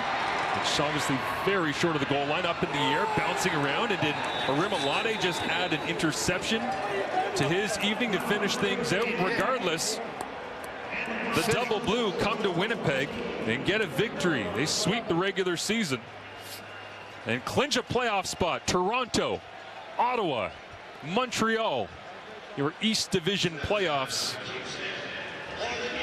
as Winnipeg unable to close things out here in the West Division, which means that Saskatchewan retains a chance for first place if they can win after this Winnipeg loss. So the Riders are very much alive in the East Division. You see there, Hamilton too little too late down the stretch, had to win out. Everyone in front of them had to keep losing, but Toronto jumps their way with those 18 points now up into second, and somehow, some way, the double blue might be able to host themselves an East semi-final. Yeah, Marshall, fitting defensive lineman for Toronto, 45 yards downfield, makes a play on the last play of the game because they were all over the field today, stopping a high-powered offense and Zach Collaros, who came in hot. They did a heck of a job. Thanksgiving weekend by Purelator rolls on. Elks and Stampeders, Lions and Rough Riders. Fantastic weekend of football kicked off here in Winnipeg. For Matt Dunnigan, John Liu, I'm Marshall Ferguson. Thanks so much for watching. SportsCenter is next.